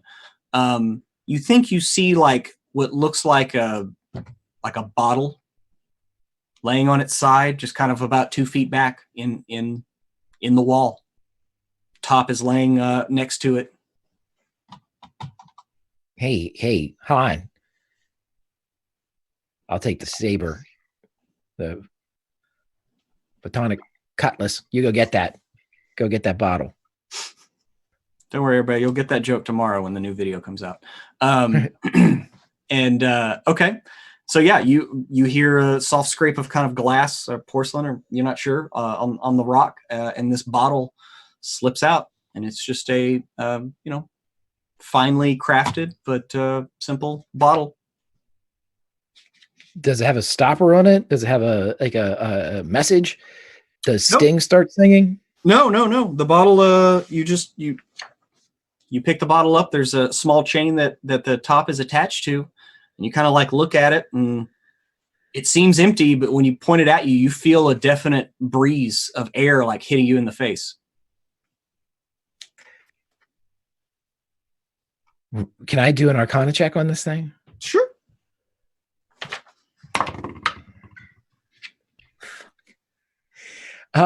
Yeah, it's a bottle. That Mhm. was a halfling 1, everybody. I mean, this bottle is definitely blowing air in your face. You know that. Like, Can Hilda see that you're picking up something interesting? He's not making any show to hide it or anything. Yeah. I mean, Elry's over in the corner with his lightsaber out, floating, and It's typical. yeah. Can't quit playing with it. You got something interesting, Ellery? I found a bottle that blows air on you. Bottle that blows air on you. I'd like to examine this and try an Arcana check as well. 18. I mean, it looks like it looks like a bottle that an air, like fresh air, is flowing out of. Like, you can tell, like, this is some fresh air. You can almost hear the dry sounds of monotone talking in the background. Sorry, This might be Terry this- Gross. Is that Kokomo by the Beach Boys? Tonight on Fresh Air, I'm Terry Gross. No, it's like this looks like a bottle of air. It seems like this might just be an oasis for people. Get stuck out here. What's that? Fresh air? Mm-hmm. Supplies? Like puff. What's up, Cap? Why don't you ever go in here? Oh, I just stay in the smaller cracks and crevices down below. People come and go. The rats stay down there, and I hang out with them. They don't pay me much mind. How did you end up there? I don't remember. Hmm. I remember I used to be with people like me, other Flumphs, and we had a good time. We lived together. We kept each other happy and company. And then something happened, and here I am. Until I heard Master Tossbottle call me. So people come here for a little bit, and then they leave. They sometimes, apparently they take stuff and leave stuff. It's very random. Should see if there's like a map or something. There might be something inside of this box with the arcane writing. I'll take a look at it. I already rolled a halfling 1. How much worse could it get? Maybe you'll find I another believe in you, Master. Okay, so what am I rolling? What are you rolling to look at this arcane writing? Yes. You can roll an Arcana. Another 15 then. Before he opens that, can I stash some of the what is it, the bolts of cloth? Can I grab a couple of them and some of the dry goods? I mean, you can take whatever you want. Okay, yeah, I'm gonna take as many of those bolts of cloth and hand some to eat too for more fuel for the torch. And the dry goods, it appears this could be edible. Would you like some? I mean, they're not the freshest, but they're not spoiled by any means. They've been here for a little bit, maybe a couple months. They aren't like fresh supplies. Okay, I'll still take some. Yeah, that in the bolts of cloth. Okay. I mean, these look like fine, like the kind of, silk and other fabrics that like wizards would make fine robes out of. Can I check to see if any of the uniforms look like they could fit any one of us? Yeah. I mean, it looks like there's anywhere from, just kind of sifting through them. They're all folded up neatly, like little, like they look like a little onesie, you know, like jumpers. Okay. Oh my God, we're being raided by Scraticus. As Dakul is raiding the supplies found in the asteroid in the middle of the dearth. New viewers join the fray.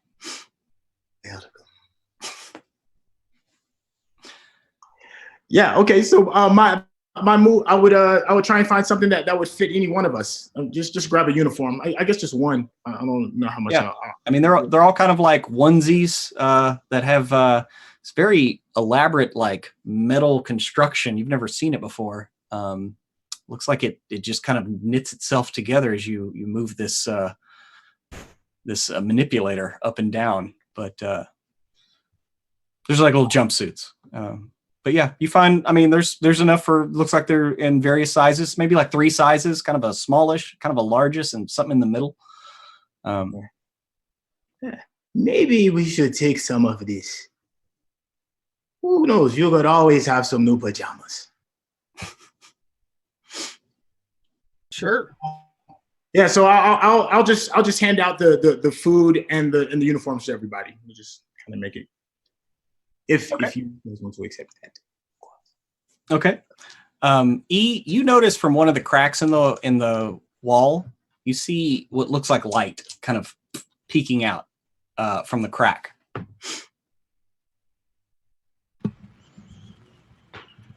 That is odd.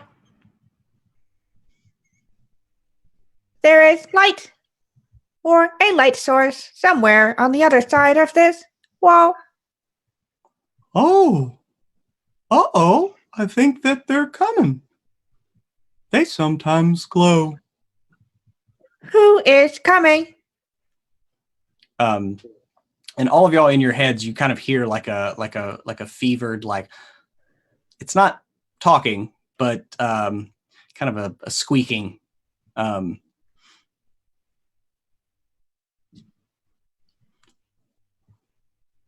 Those are my little friends I told you about. They're coming down that little tunnel, that little crack for them. Eat them.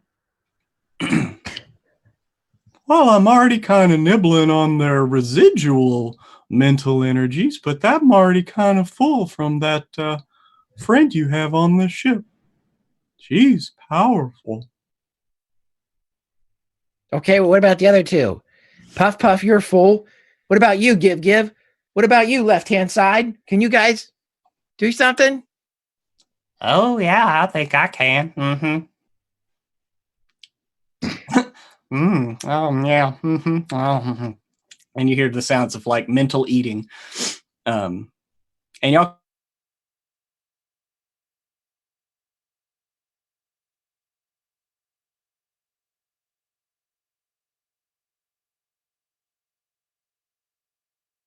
can Puff Puff, if your friends don't leave us alone, I think we might have to kill them. Oh, well, I mean, I don't, we just kind of live together and I nibbled off of their mental energies. But other than that, we never really talked. They'd come running off sometimes to hear and come back. Not as many as that went before. Then they make more. Then they go when people show up. Oh, yeah, they do show up when people show up.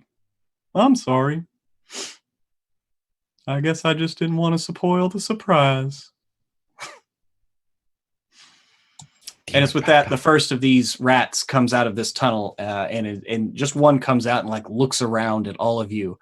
Its large brain sticking out of its skull, just a thin membrane covering it, as you can see it pulsing and light coming out of it, and it's like going back, and you can almost think you hear, there's 4 of them. Can I shoot it?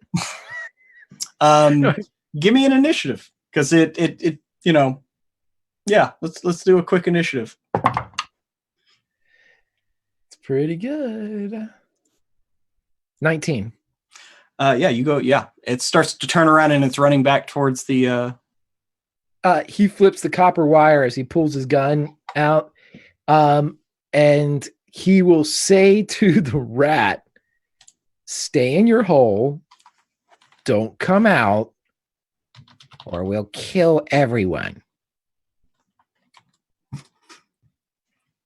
Okay. Oh, yes, sir. Yes, sir. Yes, yes. No, no. No, no, no.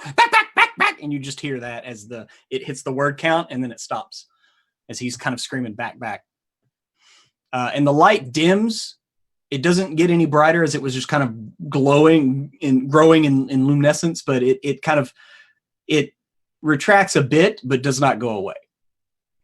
And there is now kind of a bit more light in the tunnel, or in the cavern that y'all are in. Okay.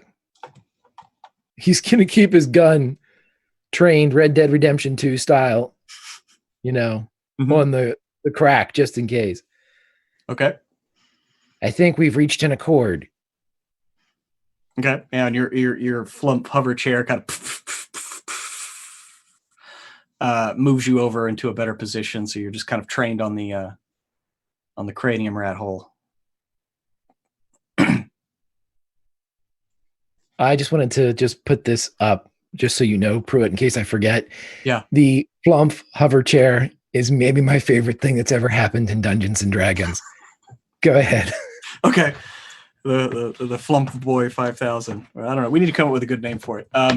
Okay. So, what's the rest? What are the rest of y'all doing while Elry is very comfortably reclined in a Flump hover chair, gun trained on the wall?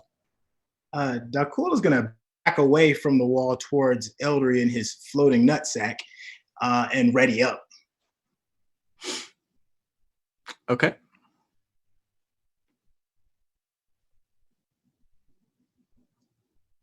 Do we check inside the arcane crate Okay. yet? So you looked at those symbols, and you're like, there could be a spell on that box. You don't know without detecting magic, but there are enough arcane symbols that a spell could be on it.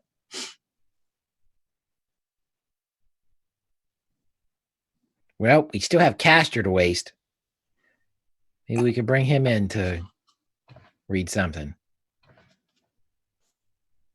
So wrong. We could tell him calls in the box. Elry, no. Nope.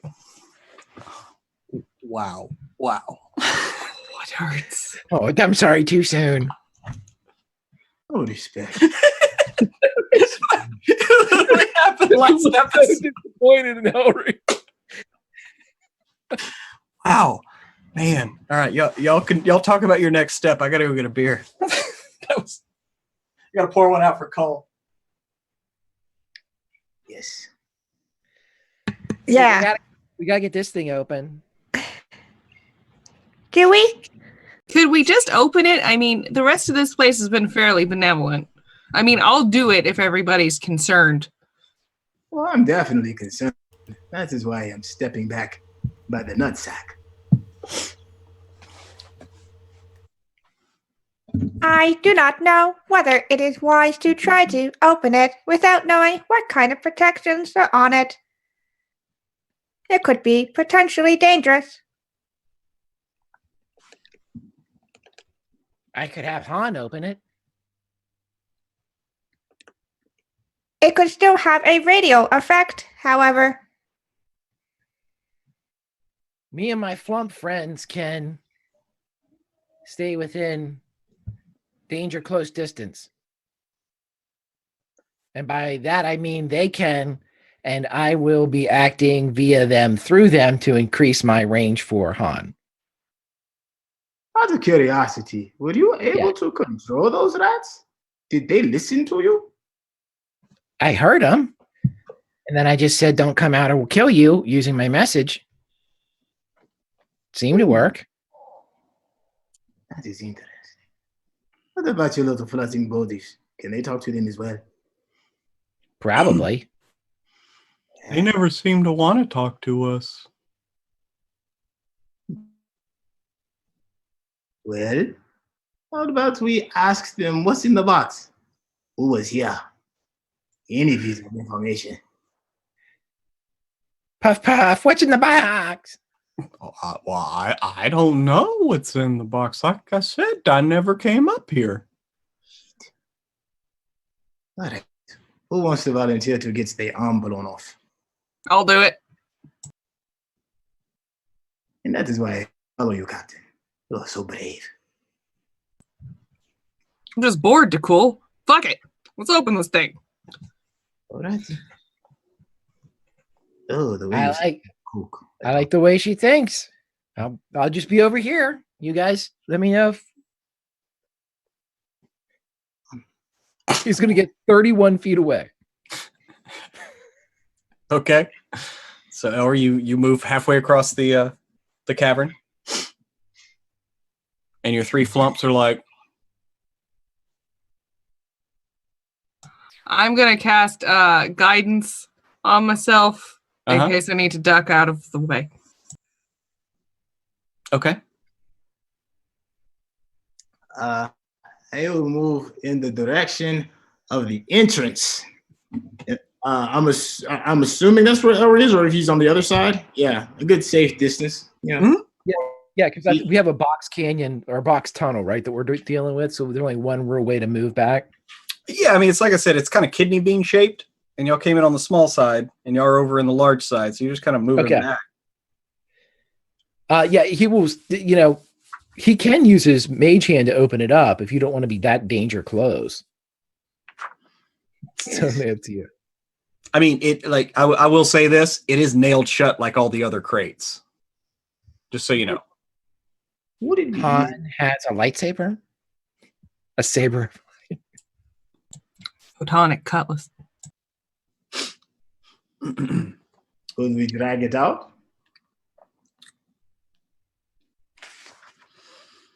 Whatever. Let's just wait. Hilda takes her hammer and just starts trying to knock the top of the box off.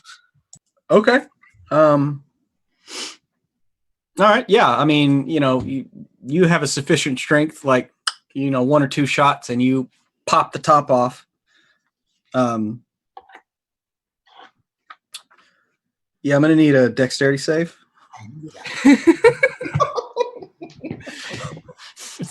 Everybody was so nervous. We gave you ideas. No, it's. I mean, the whole point of a glyph of warding is you can see it, and so it's. Well, I rolled an 18 and I got a 4 on my guidance. So that is 18, 19, 20, 21, 23. Okay. Yeah, you managed to pass. As you kind of pop the top off, there's a plume of fire that kind of balloons out, and you hop back, but you get out of the way of most of it, but you still take half damage. I'm gonna roll because I want to roll. I haven't been rolling lately. 12. So you take half of 28, so 14 fire damage. Rolled really good damage on that one. But yeah, that's it. And then there's the kind of the top of the crate is scorched a little bit, little smoke kind of wafting up from a corner. Is it open? Yeah. Well, See, everybody, I'm only mildly maimed. That's all that's fuss about. It was merely a flesh wound. Way to go, Captain. Smells like steak. It's great. All right, what's in the box? Some of your hair singed. You're gonna have to regrow a section of your beard. It doesn't grow back anymore. I've done that so many times. Oh, well then your eyebrows. Are they gone too? They're mostly. I had like one little patch right there. The No. unibrow was intact. But No, it's all gone. Like, Mhm. yeah, you're bald faced. It happens. You can draw them on. But yeah, you open this crate up, and it looks like there are various objects wrapped in certain cloths, tubes, things of that nature. Do these look like scroll tubes? Maybe. I'm not done rolling. Oh shit. Okay.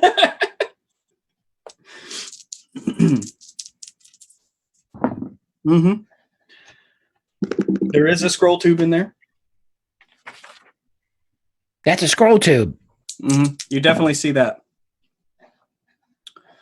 And you also see, looks like there's a couple of potions. Yes. And ooh, that's a good one. And there's also a small wand.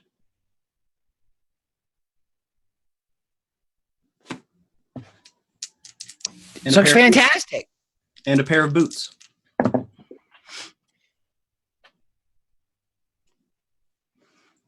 And that looks like all that's in this crate.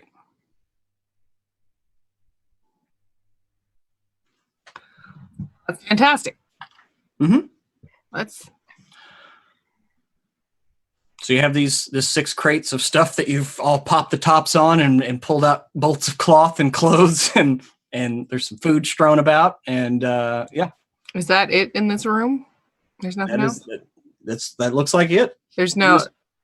Is it just this room or does it go further? No, like seriously, that's when you came in here that there was just this cave and that was the only entrance was the one you came in, except for the small little holes in the wall that the rats came out of and that Elry found the bottle in. There's a couple of others, but you would assume those go to maybe they go to the same place that the cranium rat tunnel comes out of. I think we should probably leave the bottle of air here. What? Ellery, this is it depends. Do we think that this is really there just to help just anybody? Or, I would hate for somebody to need it. It's not like a traveler's rest. This is like a pirate stop. This is stolen goods. You think? As far as you think, I think yes. As far as he'll infer. E404, what do you think? I feel weird about it. I would not put out the possibility that someone other than a pirate ship, such as ourselves, could come across this place and require the air. Actually, the possibility is quite high. Damn it, E404. We need this less than anybody else who's out here. Even pirates. What if we're doing work with hypotheticals, what if we run across a boat that is sundered and has no air and we need to get it back and we have a bottle of air that we can make an air pocket with? Or what if our own air gets contaminated, like when we had those spores and shit going around in there? Boy, oh boy, fresh air would have been nice. That seems all awfully anecdotal. Nicole. Of course it does. I'm speculating wildly. It's wild speculation. Should we keep the bottle of air or should we leave it here for other people? If this one bottle is capable of making this entire cabin breathable with fresh air, I feel that it could be a valuable tool for later. But does it make us dicks?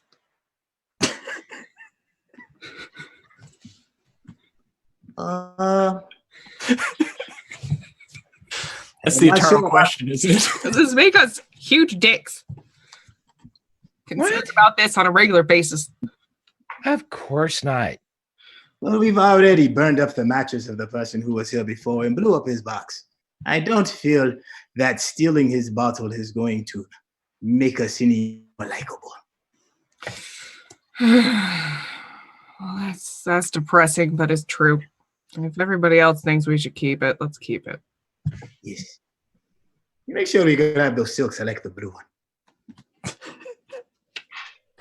one. Are any of these collected paper scrolls, anything inside the arcane box, look to be like star maps or, point A, point B, how to get through the expanse or the void or the dearth where we are right now? Is there any type of, like what we've come across before? We've seen these type of star charts that once we laid them together, we realized that there were intersecting points of travel and all of this. Is there anything that would indicate something similar to that?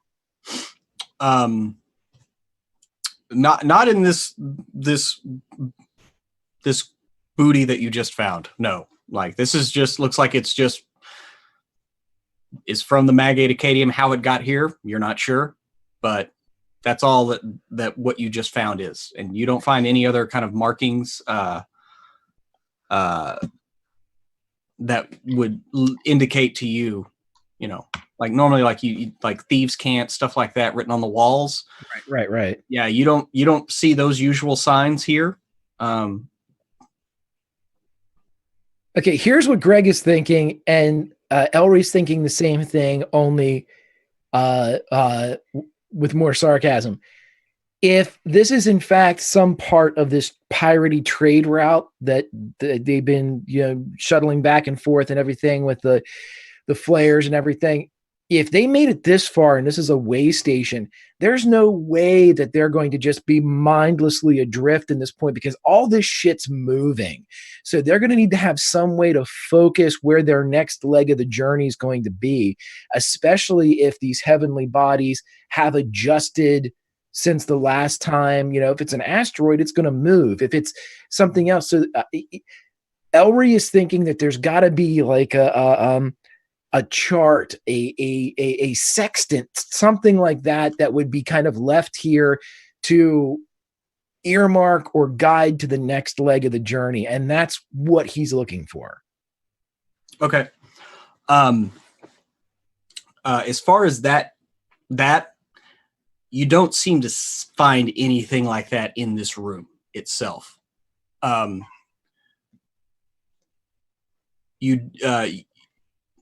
mean, how long would you say that y'all have been in here? Quite some time. 2 days. 20, 30 minutes, an hour? Like a half an hour. Half an hour? I was imagining. Okay. Yeah.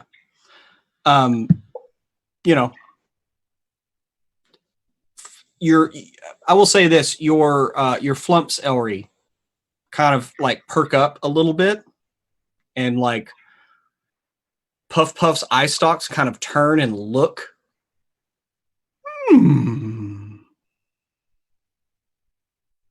I can sense your friend from in here. What friend? On the ship. TK-808? Yes. I can sense her from in here. Oh, there it went again. What is it? What's going on with her? It's just, it's almost like she's shouting with her mind. With energy. Yep. He is going back to the ship. So's Hilda.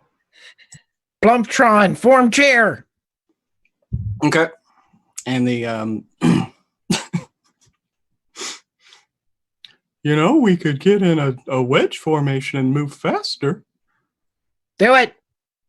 And they kind of form like a little wedge you can kind of like sit on. It's more like a chariot kind of thing.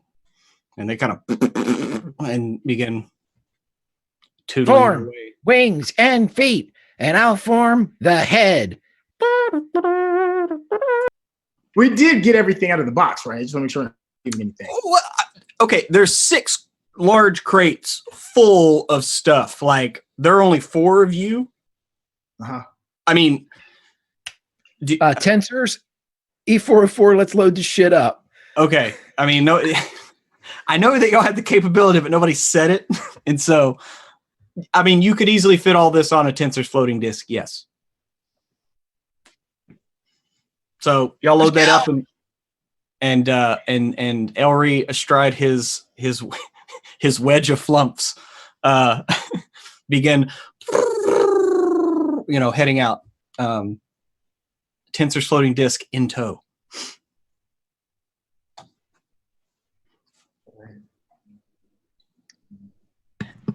Yep, getting to the ship. Okay. Making sure that TK-808 is fine. Okay. So y'all get to the end of the tunnel, and the Dawn Rose itself has unmoored and is kind of, you see it moving in a slow circle back, and you do see 2 smaller vessels that are zipping around it as you see ballista firing off from the Dawn Rose, It's very hard to see. It's hard to see if they've like landed anything because these smaller ships, they're moving much faster. It's like mosquitoes buzzing around a lumbering behemoth. And that's the scene that you see. But it looks like the Dawn Rose is just kind of moving in a circle, and they're swinging back around towards the asteroid. How far out are they? Probably less than 500 feet. Probably about 200-300 feet away as they're coming back around.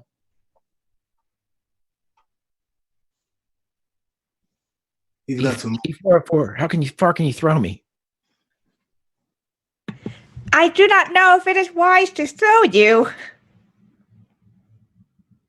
We got a bottle of air. I do not know if that is enough thrust to counteract the force of being thrown. Let's give that shit a shot when they get close enough. I can get on one of them, subdue the crew. This is all bullshit. Don't listen to Elry whenever he's talking.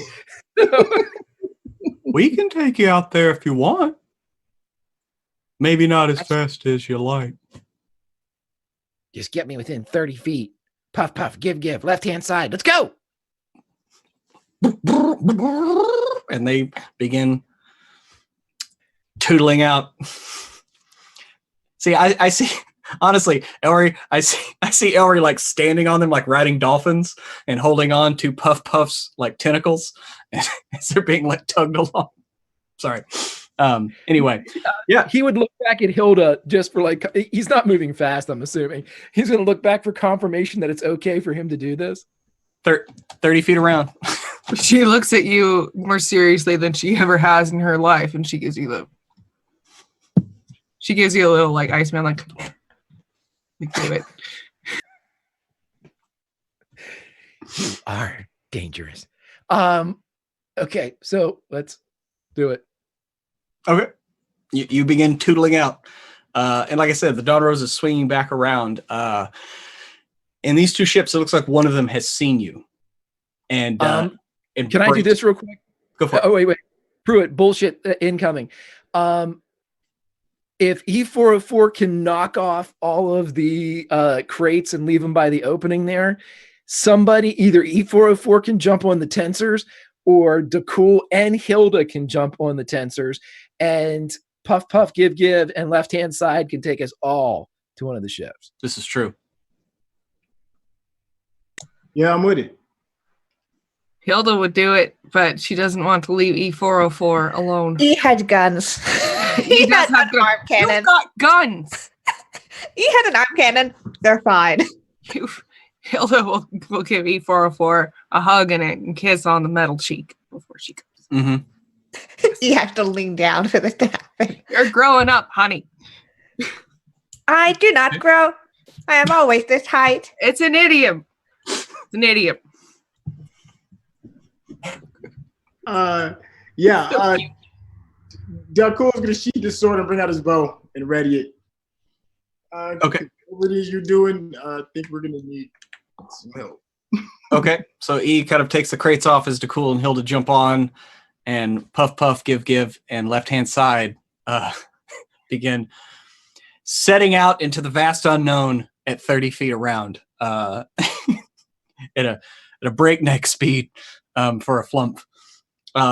With their combined efforts, they get up to about 35 feet around because they're giving it all she's got. And in the next round, you can see the Dawn Rose will be there in one more round. But one of the ships has broken off its assault and looks like it's heading towards you, Elry. And so y'all are basically like you're playing the weirdest game of space chicken you've ever seen. But you definitely see like this doesn't look like a long like a long-term like voyaging craft. This looks like some kind of like a wave vessel. You see four people. It's hard to tell. They're all wearing like armor helmets. But there's somebody right at the front of the ship. And there's no sails on this vessel either, as it's just kind of like rocketing towards you. So what do you do, sir? The first thing Elry does is he turns around to the people in the disc and says, "It's a short range fighter." And then he turns back around and he is going to tell Puff Puff Give Give in left hand side, "On my mark, I need you all to split. Puff Puff up, Give Give down, left hand side, left." And so he's going to wait until he's about 30 feet away, and then I'm going to Misty Step onto the deck and bring that tensors in like a fucking battering ram with my two friends on it, because it's going to jump to catch up. Yep, it most certainly will do that. Okay. So this is what I'm going to need you to do. Elry, as you tensors floating, as you Misty Step onto the back of the deck, which you can kind of think of this as almost like a speedboat from Indiana Jones and the Last Crusade kind of thing. And you land right on the back of the deck. So I'm going to need a quick dexterity save, as this thing is moving at a pretty quick clip. So just to kind of stay on deck. Did you just ask me for a deck save? Yeah. Okay, that's a 27. Yeah, you managed to like grab on to the edge there as the quick shift in momentum kind of rockets you, and you look up to see the tensors floating disc coming right at the front of the ship. DeCool and Hilda, what are you doing as you feel this and the disc kind of tilts forward to kind of keep you on it as you're kind of rocketed towards this ship, and it looks like you're about to hit like right on the nose. And you see through the armored visor, like the eyes of the pilot get big as he sees this glowing blue disc like come right at him. So what are y'all doing? The second I see him, I cast Blight on him and seek to end his life. Okay. So you cast Blight on him? The best ever. What do I need on that? You need a DC 18 con save or take 8d8 what is it? Necrotic damage. Okay. Yes. I'm looking at you. You took my ship. You are going to die. Okay. You can suck the life out of him. Yes. Okay, so go ahead and roll that damage. Okay. D8. It's going to take a while. Oh, certainly with all those tabletop loot dice, you have more than one D8, right? I do. I have two tabletop loot D8s that I'm using right now. Okay, so that was 6 plus 8 is 14 plus 12 is 26 plus 11 is 37 necrotic damage. I thought you said 8d8. That was, I was rolling 2 each. 2, 4, 6, 8. Okay. Who do we appreciate? The pilot. Yay, the pilot's dead. Yay. Yeah, so you blight this guy, and doesn't that just like suck the water basically out of you? It withers them like a dead flower. Yeah, as you're rocketing towards the nose of this ship, you see his eyes go wide and a scream, a cry of pain and death. His death rattle gets choked in his throat as he just withers, and you see his eyes kind of crumple back again, Last Crusade style, for he chose poorly his enemies this day, and the ship kind of veers a little bit, and so DeCool, are you doing anything as you're rocketing in? I'm gonna let you have one action as you're kind of barreling towards this thing. Yeah, are we coming in? We're about to like pass each other. Will they be like within like? Dude, 5 you're about to be bugs on windshields. Like y'all were playing chicken, and Elry is on the back of the ship, and so the tensors is trying to get within 20 feet, which would be about 5 feet into the front of the ship. So you're like literally heading towards the front of the ship. I already know what I'm about to do. Then, with all that momentum, I'm going to jump so that I can fly over the ship, but in a flipping fashion, pull my bow out and try and shoot him in the back. Okay, that's awesome. Just give me an acrobatics check give me an acrobatics check because it could help with the attack. Okay.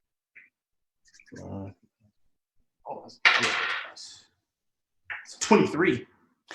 Okay, yeah. So yeah, you can make the attack just completely normal as you pull your bow out, flip in a triple axle. Yeah. All right. I'm gonna do 2 attacks. The first one is roll. So the first attack is rolled on the floor. Oh, should have rolled right over here. 10 plus 9 is a 19. That's a hit. All right. Just kind of aiming at the guy with shotgun. Yep.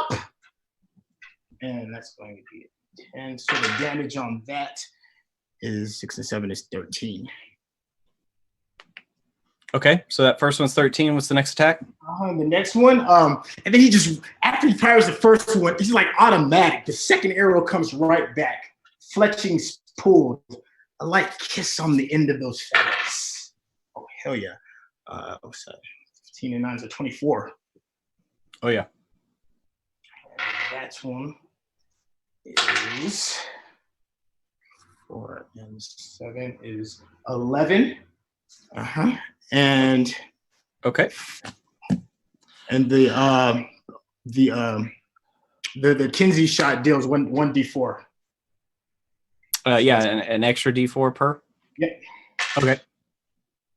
That's only 1. So that's 12 total on the second shot. All right.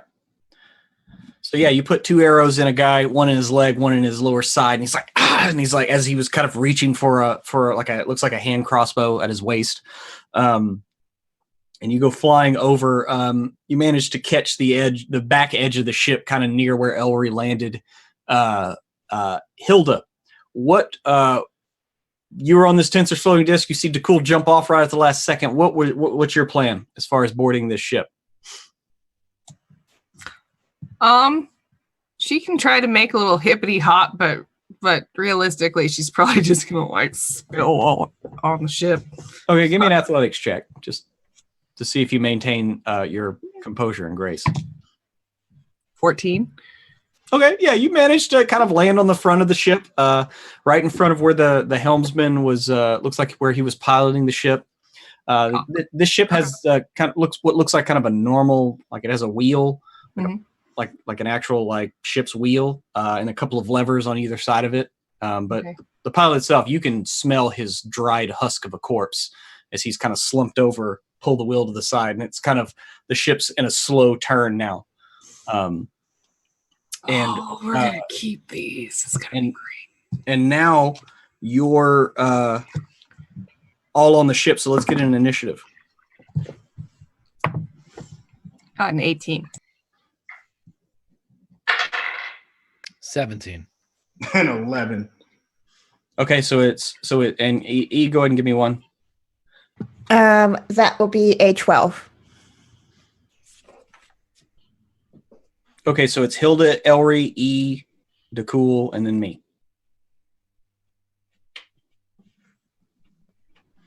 So Hilda, it's your go. As this is the start of a new round. There's 3 guys there. It looks like 2 in the back are turning around to grab weapons to go after DeCool and Elry. Guy in the front is got a couple of arrows in him, but he's like grabbing a hand crossbow and like looks like he's trying to load it to shoot at you. How big is this room? Sure, it's not a room. It's just kind of a flat bottom. It's some form of human design, but it's rather archaic. You're not really sure the propulsion. There's no sails though, but you can feel like a thrum of energy to the ship itself. All right. I'm just going to announce to all of them that this is a very poor idea.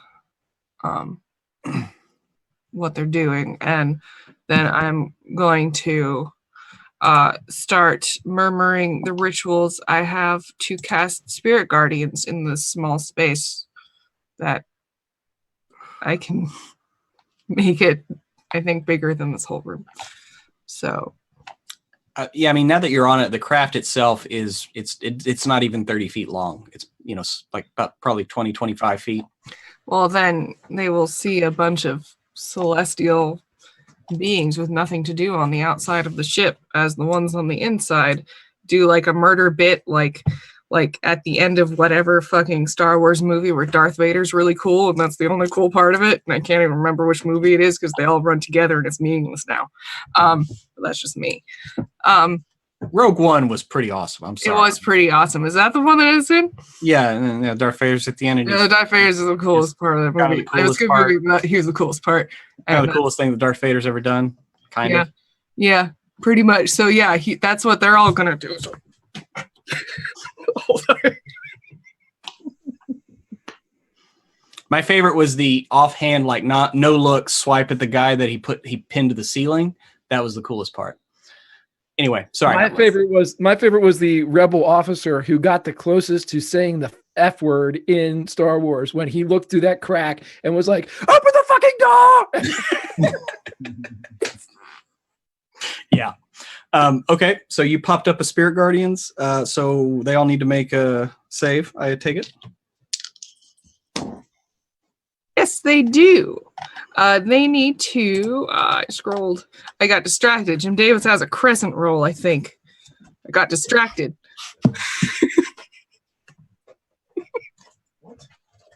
I spelled a crescent roll. I don't know why that's funny, but it is. They need to make a DC 18 wisdom save. Yeah, they all failed it. Pretty Oh, badly. it's popcorn. I'm handing Jim Davis scissors right now. I'm supposed to be rolling damage. He needed some scissors, everybody. Make it up. That's really good. 9 and 7. I'm not going to make up the numbers. That was Jim Davis, co-host of WebDM, telling Emma to just make up the damage. I'm the cheater of WebDM. No, all of you get on my brand. 16 damage. Okay. They all take. It looks like all of them take the brunt of it, and the guy with the 2 arrows, he succumbs to your spiritual guardians as they kind of just take him down, and he slumps beside his dead co-pilot. The 2 guys in the back, looks like they're, it hurts.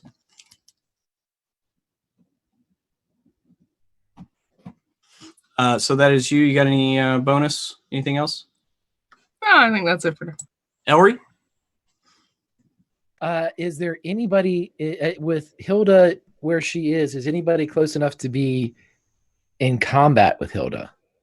Like no, the guy who was like up front in shotgun of this kind of like 4-man skiff, he was about to pull out a gun and shoot at her because he was, she was at the front of the ship. He's about a little over, just out of melee range. But these other 2 guys are pretty much right on top of you. You are standing on the very back of the ship, which isn't that big. Okay, and these 2 guys are both staring at Dakul and I because Dakul flipped and landed. Are they in melee range with Dakul? Yeah, you're next to one. Dakul's next to the other. Okay, well, he's definitely going to shoot the one on Dakul so he can get his sneak attack. It's basically all I'm looking for here. So. Okay.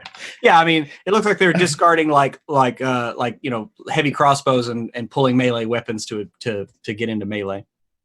Okay, so that is 16 plus an 8's a 24. I'm assuming that's going to hit as I do 6 plus it's 10, and then I do an insane amount of shit. I do an insane amount of shit. Where's my sneak attack? Am I still at? Sorry, guys. Hold on one sec. Can't remember if I'm.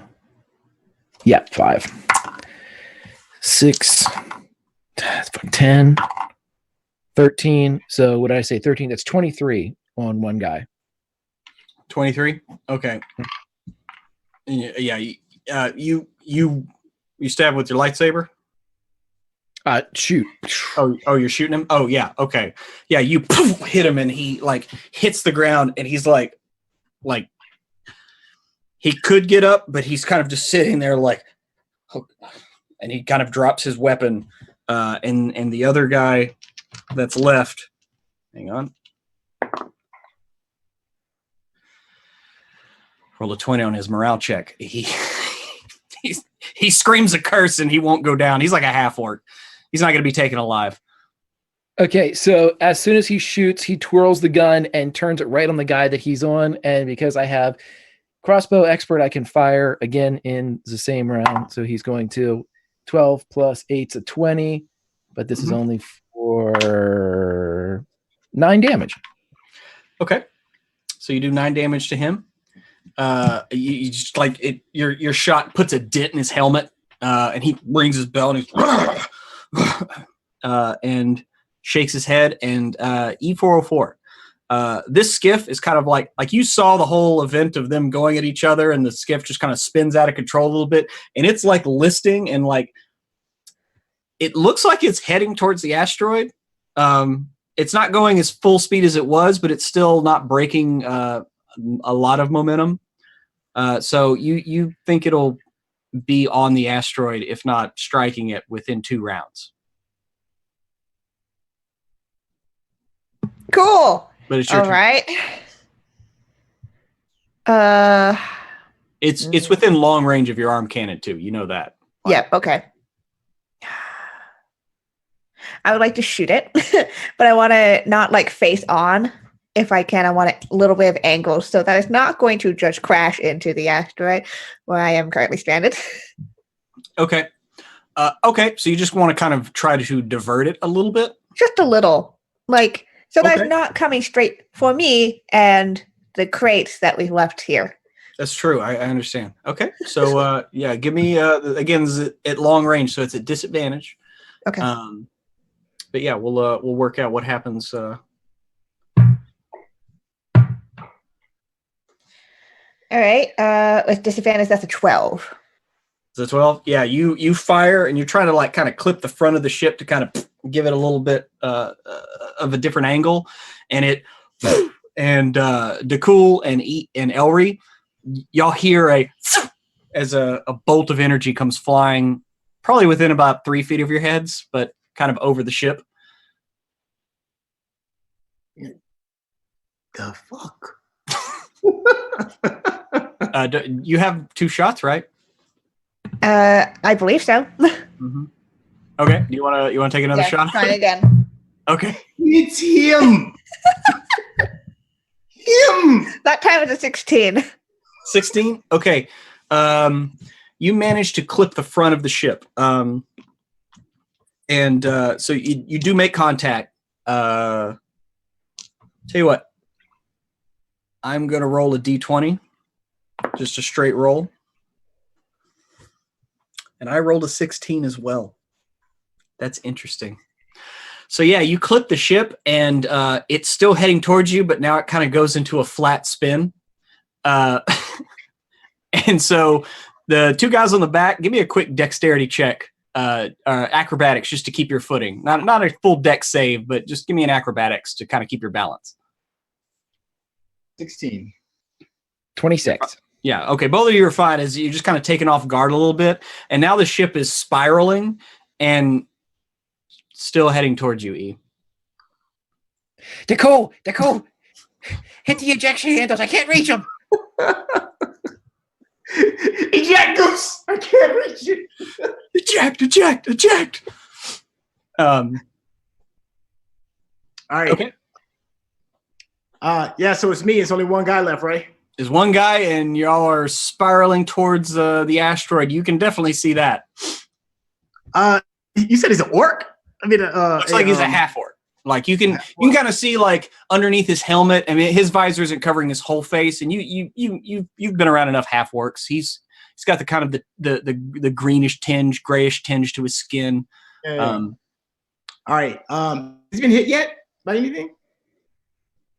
Anybody hit him? Oh yeah, Hilda's spirit guardians tore into him. All right. And Elry shot him in the head. Oh, okay. Yeah, the steely eyes. I'm pulling the sword out. My silver dragon sword. I'm gonna swipe across his chest real quick. Okay. That is 11 and 8. That's 19.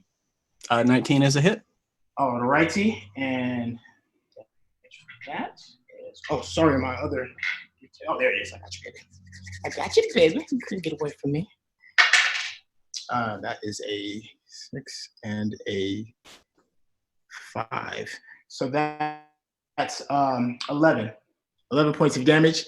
Is he dead? Is he dead? You slash is he dead yet? Yeah. Yeah, you slash across and you find a kind of a gap between, like a leather gap between his half plate armor, and it cuts deep, and he's like, "Rah!" And I mean he's not dead yet. Okay. Yeah, I still got a so I got to ask the question. If I use my second attack, I do get a bonus action to go with it. Can I use that bonus action as a movement after the attack? I mean, you haven't moved yet this round, so you can use your movement as movement. Okay, so I'm definitely going to use the second attack. Yeah, the first swipe, but then you got to bring it back to stick it right in his belly. Give me that. Ugh, that's not going to do it. A 3 and a 7 is a 10. No, I mean, 3 and a 9 is a 12. Excuse me.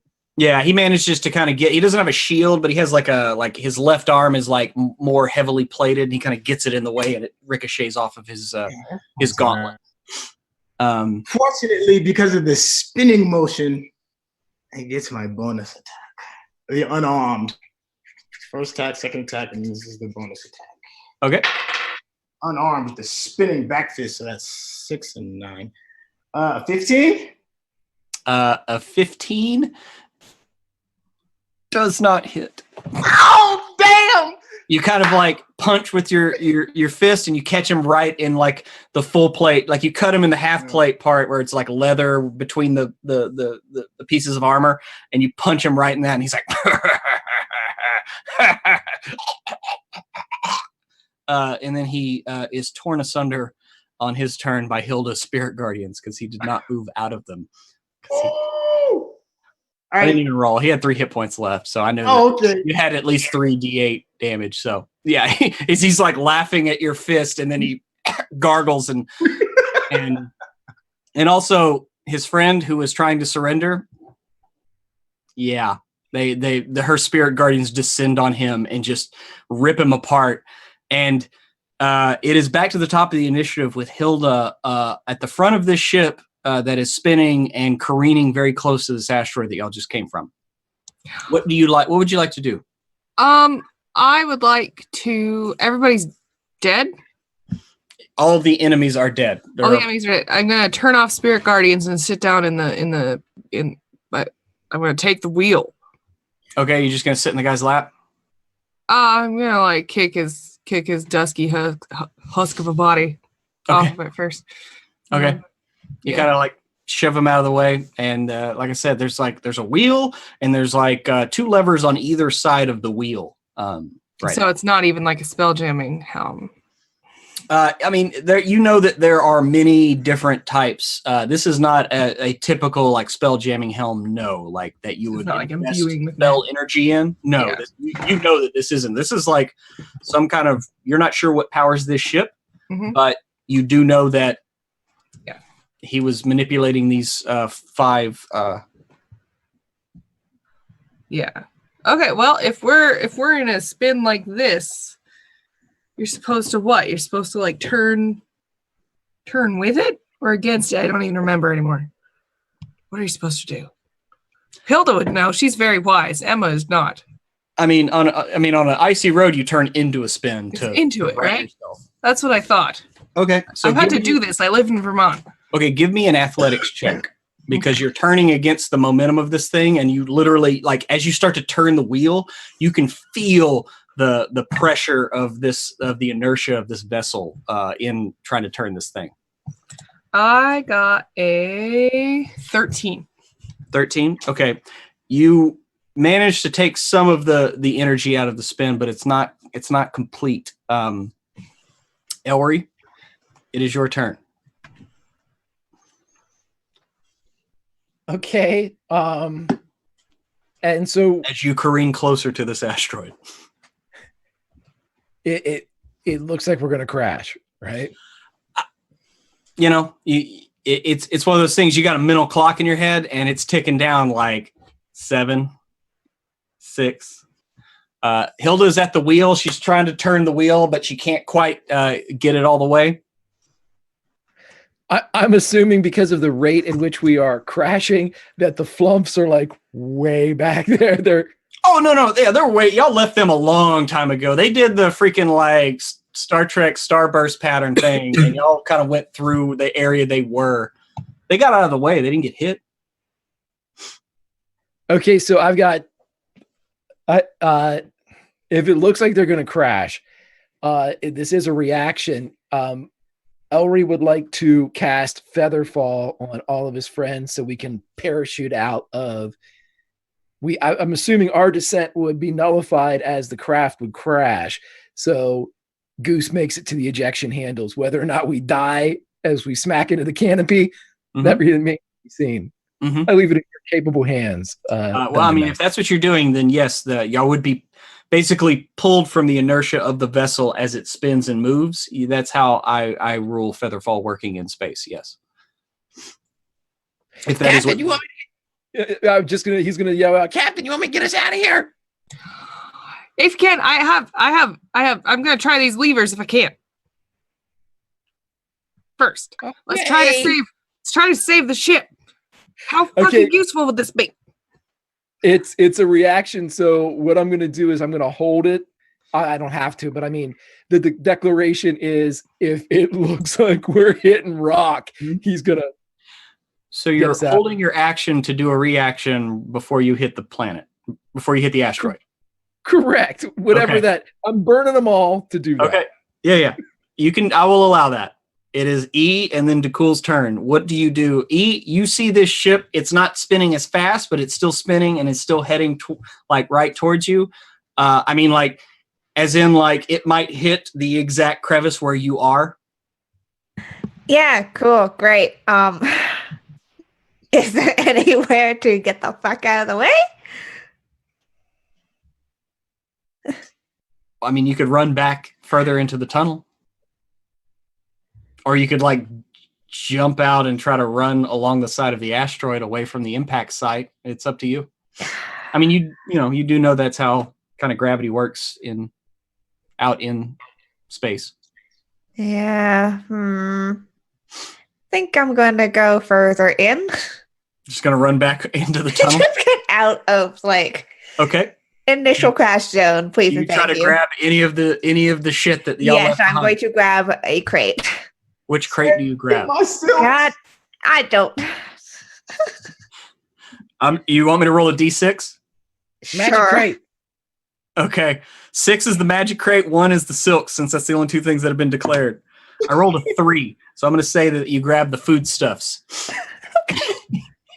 You grab the food and run and move back 30 feet into the tunnel. E would not pay attention to what the fuck were those crates. It's an odd decision for the non-organic being. E would not pay attention to what was in those crates. That is true. It's just like, here are crates, okay.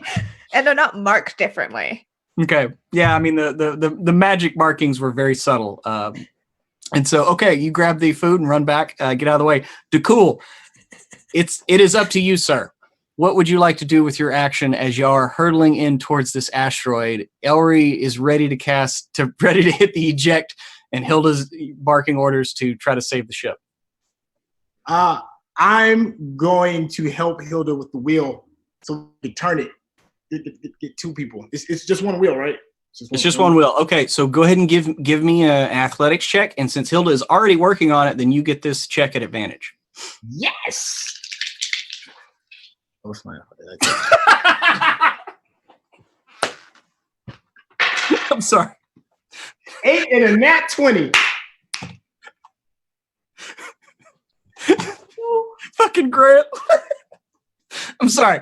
Okay, so yeah, you run up there and you hit the wheel, and y'all hit it perfectly as the ship is spinning around. You manage to catch it and you drift right over the asteroid. The bottom of the ship skims along, the asteroid bounces off, and you're about out in open space, having righted the ship itself. I was never worried. You just Tokyo drifted this thing. I like it. Tip, please. Tip. All right. Yeah. Let's hear that. Are you okay? First of all. Gonna hit levitate and let him fly right by. Sorry. All right. So yeah, y'all, you managed to turn the wheel enough, and you have now saved the ship. Now, what lever do you hit? There's a right one and a left one. There are two on either side.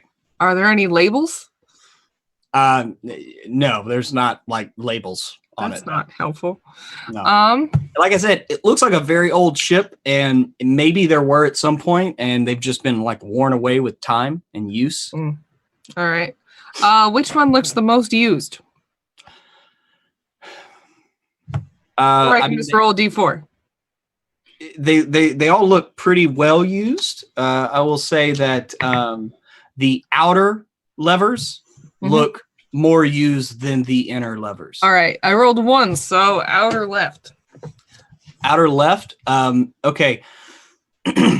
You feel like energy on the left side of the ship itself kind of increase and almost get out of balance with the right side as it tries to move forward but starts listing to the right. Oh, okay. I'll put my hands on both of them. And try both of the outer ones? Both the outer ones. And what do you do? I pull both in the same amount, try to get that sort of balance. But do you forward or back? Back. Back? Okay. The ship straightens out and kind of slows down. Okay. And then I go forward. Speeds okay, up. you push them forward. It picks back up and starts moving forward. All right. All right. And then I'm gonna do the same to the inner ones. Okay. Both of them at the same time, or one or the other? Both at the same time. Okay. So how do I describe this? Which direction do you pull them? I'm assuming I'm gonna do it forward because I'm hoping what that means is that the front of the ship tumbles over like this. You push them both forward. Yeah. And the ship not only pitches forward, but begins to quickly spin like in almost like a barrel roll. Oh, fuck. Sorry. All right. I'll pull them back a bit. Okay. You pull them back and it kind of like rights itself but now you're like upside down, flying downwards, and you see the ship like it's apparently done a roll or something, and now it's flying downwards, and you're looking into the ship as your friends like look up, and y'all see E holding a box of like food or something as the ship kind of goes down past the asteroid. This is great, by the way. He's having a bit of a panic attack as this is happening. As they go spinning past, Elry's not screaming, but when he catches like a fleeting glimpse of E404, all he yells out is, "Why are you having a picnic?" As he goes. Okay, yeah. And the ship goes zipping straight down past the asteroid entrance. with some quick kind of navigating, you can tell that the left controls pitch forward and back, and the inner right lever actually is like you push it forward and it immediately barrel rolls right, and if you pull back it immediately barrel rolls left. Okay, so it does.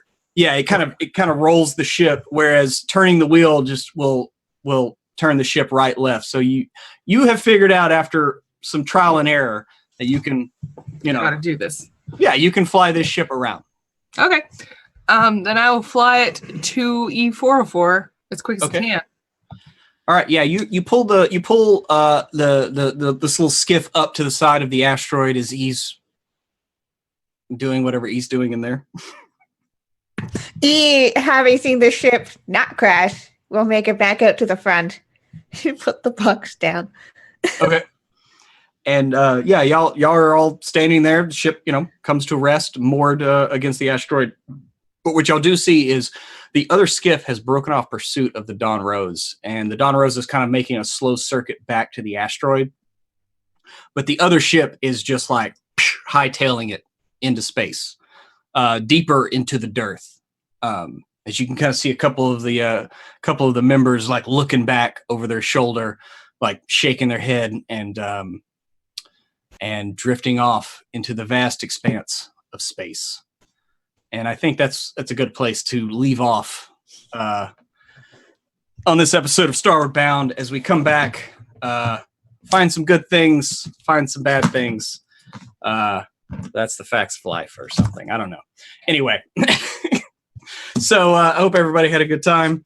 It's fun to be back after the holiday break. I will say that I was starting to get a little itchy around the neck, so this has been good to get back to. So let's go around to cast and crew, see how you liked it, and tell us where they can find you online. And as always, we go in reverse order. So starting with you, Trey, the savior of the day. Okay, I'm unmuted. Yeah, man, I got a chance to have a cool Crouching Tiger, Hidden Dragon moment. That's my thing. Thank you for allowing me to do that. Yeah, pod racers and weird caves. I didn't touch the box. I knew that box was gonna be trouble. So I am happy about that. We got an extra vehicle, and that is going to go a long way from scouting and all that other stuff. So I'm looking forward to trying to figure out what's inside if there's any like markings on the ship or anything, and maybe we can chase the other people in other directions. So yeah, it looks like we're just getting started and open yet another chapter of Pirate Mania in space. My name is Trey Murphy. You can hit me on the Twitter sphere at Sintel, and you can also hit me on Instagram at Sintel as well. If you feel kind and want to give a donation to an amazing organization, please check out lightscameradiscover.org, where we will be receiving some notoriety from South by Southwest coming up in the next month, or almost 2 months. So if you want to check that out, please check out the website, and you can also check us out on Facebook. Yeah, man, I'm looking forward to next week. It's so good to be back. Yeah, it's very good. And yeah, man, when you're down here, give me a call. Give me a call. I'll fly with you anytime. Yes. Next, fit in as many Top Gun references as possible.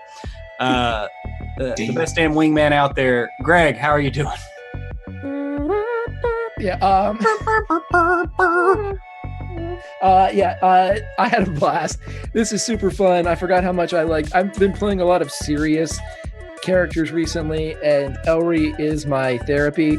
As I told you, due to the American healthcare system, therapy is no longer considered necessary for me under my current healthcare provider. So thank goodness for Starward Bound, where I can just focus and everything goes into my Elry toss bottle. And it's super duper fun. I love playing with these people. Great game to come back to. Great, just interesting progression of the story in that we didn't go very far, but we learned a bit and encountered new stuff. It's just the essence of Starward Bound. Pruitt, you do an amazing job, my friend. I love it. I am Grimjack21502, but not on the Twitch. I am on the Twitter. Now on the Twitch, you can find me and all of my friends on a place called Tales from the Grim. And starting tomorrow, you will see that we have a new show that we will be announcing at 9 o'clock Eastern Time. There will be a fun little trailer that'll be popping up. And please put that on your calendars. We have a Lady Blackbird campaign starting that has our very own Kiana that you see here. It's going to be on Monday nights at 9 p.m. beginning in 2 weeks' time. Can't wait. We have a lot of really fun things. May Black Roses Bloom, Dragonlance tomorrow night. We've got Dungeon of the Mad Mage on Thursdays. But just so you know, we are part of the grand community that is WebDM, Tales from the Grim, Scraticus Academy, who rated us earlier, Off the Table, Unmade Gaming, all of our friends, Encounter Roleplay.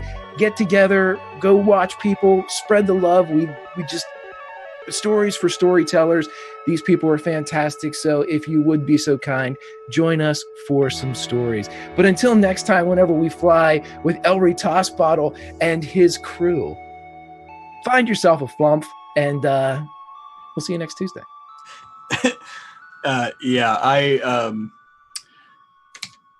My Flump voice is an homage to Jim Davis's Flump voice in our Out of the Abyss campaign. Slight tweak to it, but my head almost exploded whenever you said, I want to summon a Flump. I'm like, fuck it, we're doing it. Anyway, it made a good reason for y'all to go straight to that asteroid as opposed to the pirates finding you in nowhere. So anyway, Kiana, how's it going? I miss this game so much. I miss this crew, and I miss being in space and being a robot that's having a bit of an anxiety attack over everything that the crew does. But it's fun. It's so much fun. And we had Flumphs today, which are like one of my favorite things in D&D ever. So I'm very happy. We not only have one, we have 3 Flumphs. And they'll hang around as long as they don't cause a stink. Please. Yeah, it's so good. And I just want it to be next week already. But until then, you can find me over on Twitter at Kiana S. Best way to figure out what I'm doing, because I'm all over the internet playing role-playing games almost every day of the week. I'm in a whole bunch of new shows that are starting up for the next month. It's kind of crazy. I don't know why I'm doing this to myself, considering I'm trying to finish school and my thesis. But it's fine. I love playing games with my friends and telling stories. But the big thing that I will plug is that, one, I am the charity stream coordinator now over on Unmade Gaming. I am the person who helps organize those charity streams that happen once a month, where we raise money for Extra Life for Kids. And starting tomorrow, I am recruiting GMs for January 26th, 10 a.m. Eastern to 10 p.m. Eastern charity stream. So keep an eye out for the tweet and hit me up with a message if you would like to GM for that.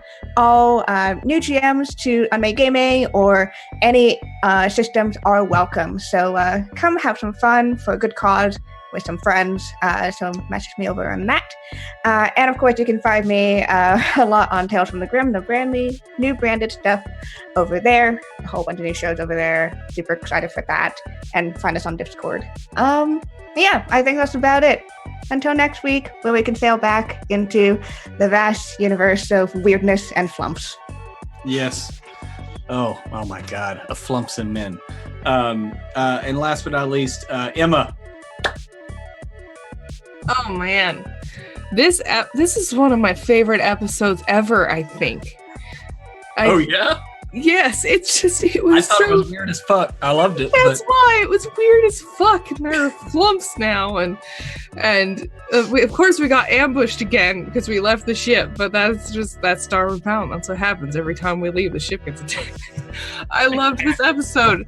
It was so silly and so strange, and I missed it so much, and it fed my soul and made me incredibly happy. And even though I didn't get to make a joke about throbbing dick veins, it was still a wonderful, wonderful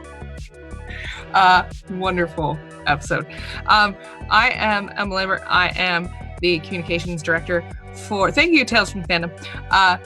I'm the communications director for WebMeM. We are premiering a new show in just under 2 weeks that I'm going to be on and Kiana's going to be on.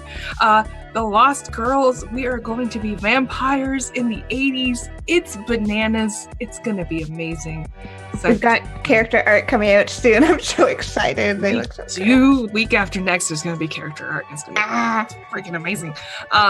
Yes, so tune in for that. That's going to be Sundays at 2 p.m. Central, to premiering not next Sunday, but the one after. I'm also super excited because the next time we play Starward Bound, I am going to be staying in the same place as Jonathan Pruitt because we're having a shoot week, and that means that the whole Jim Davis Emma fam is going to Texas.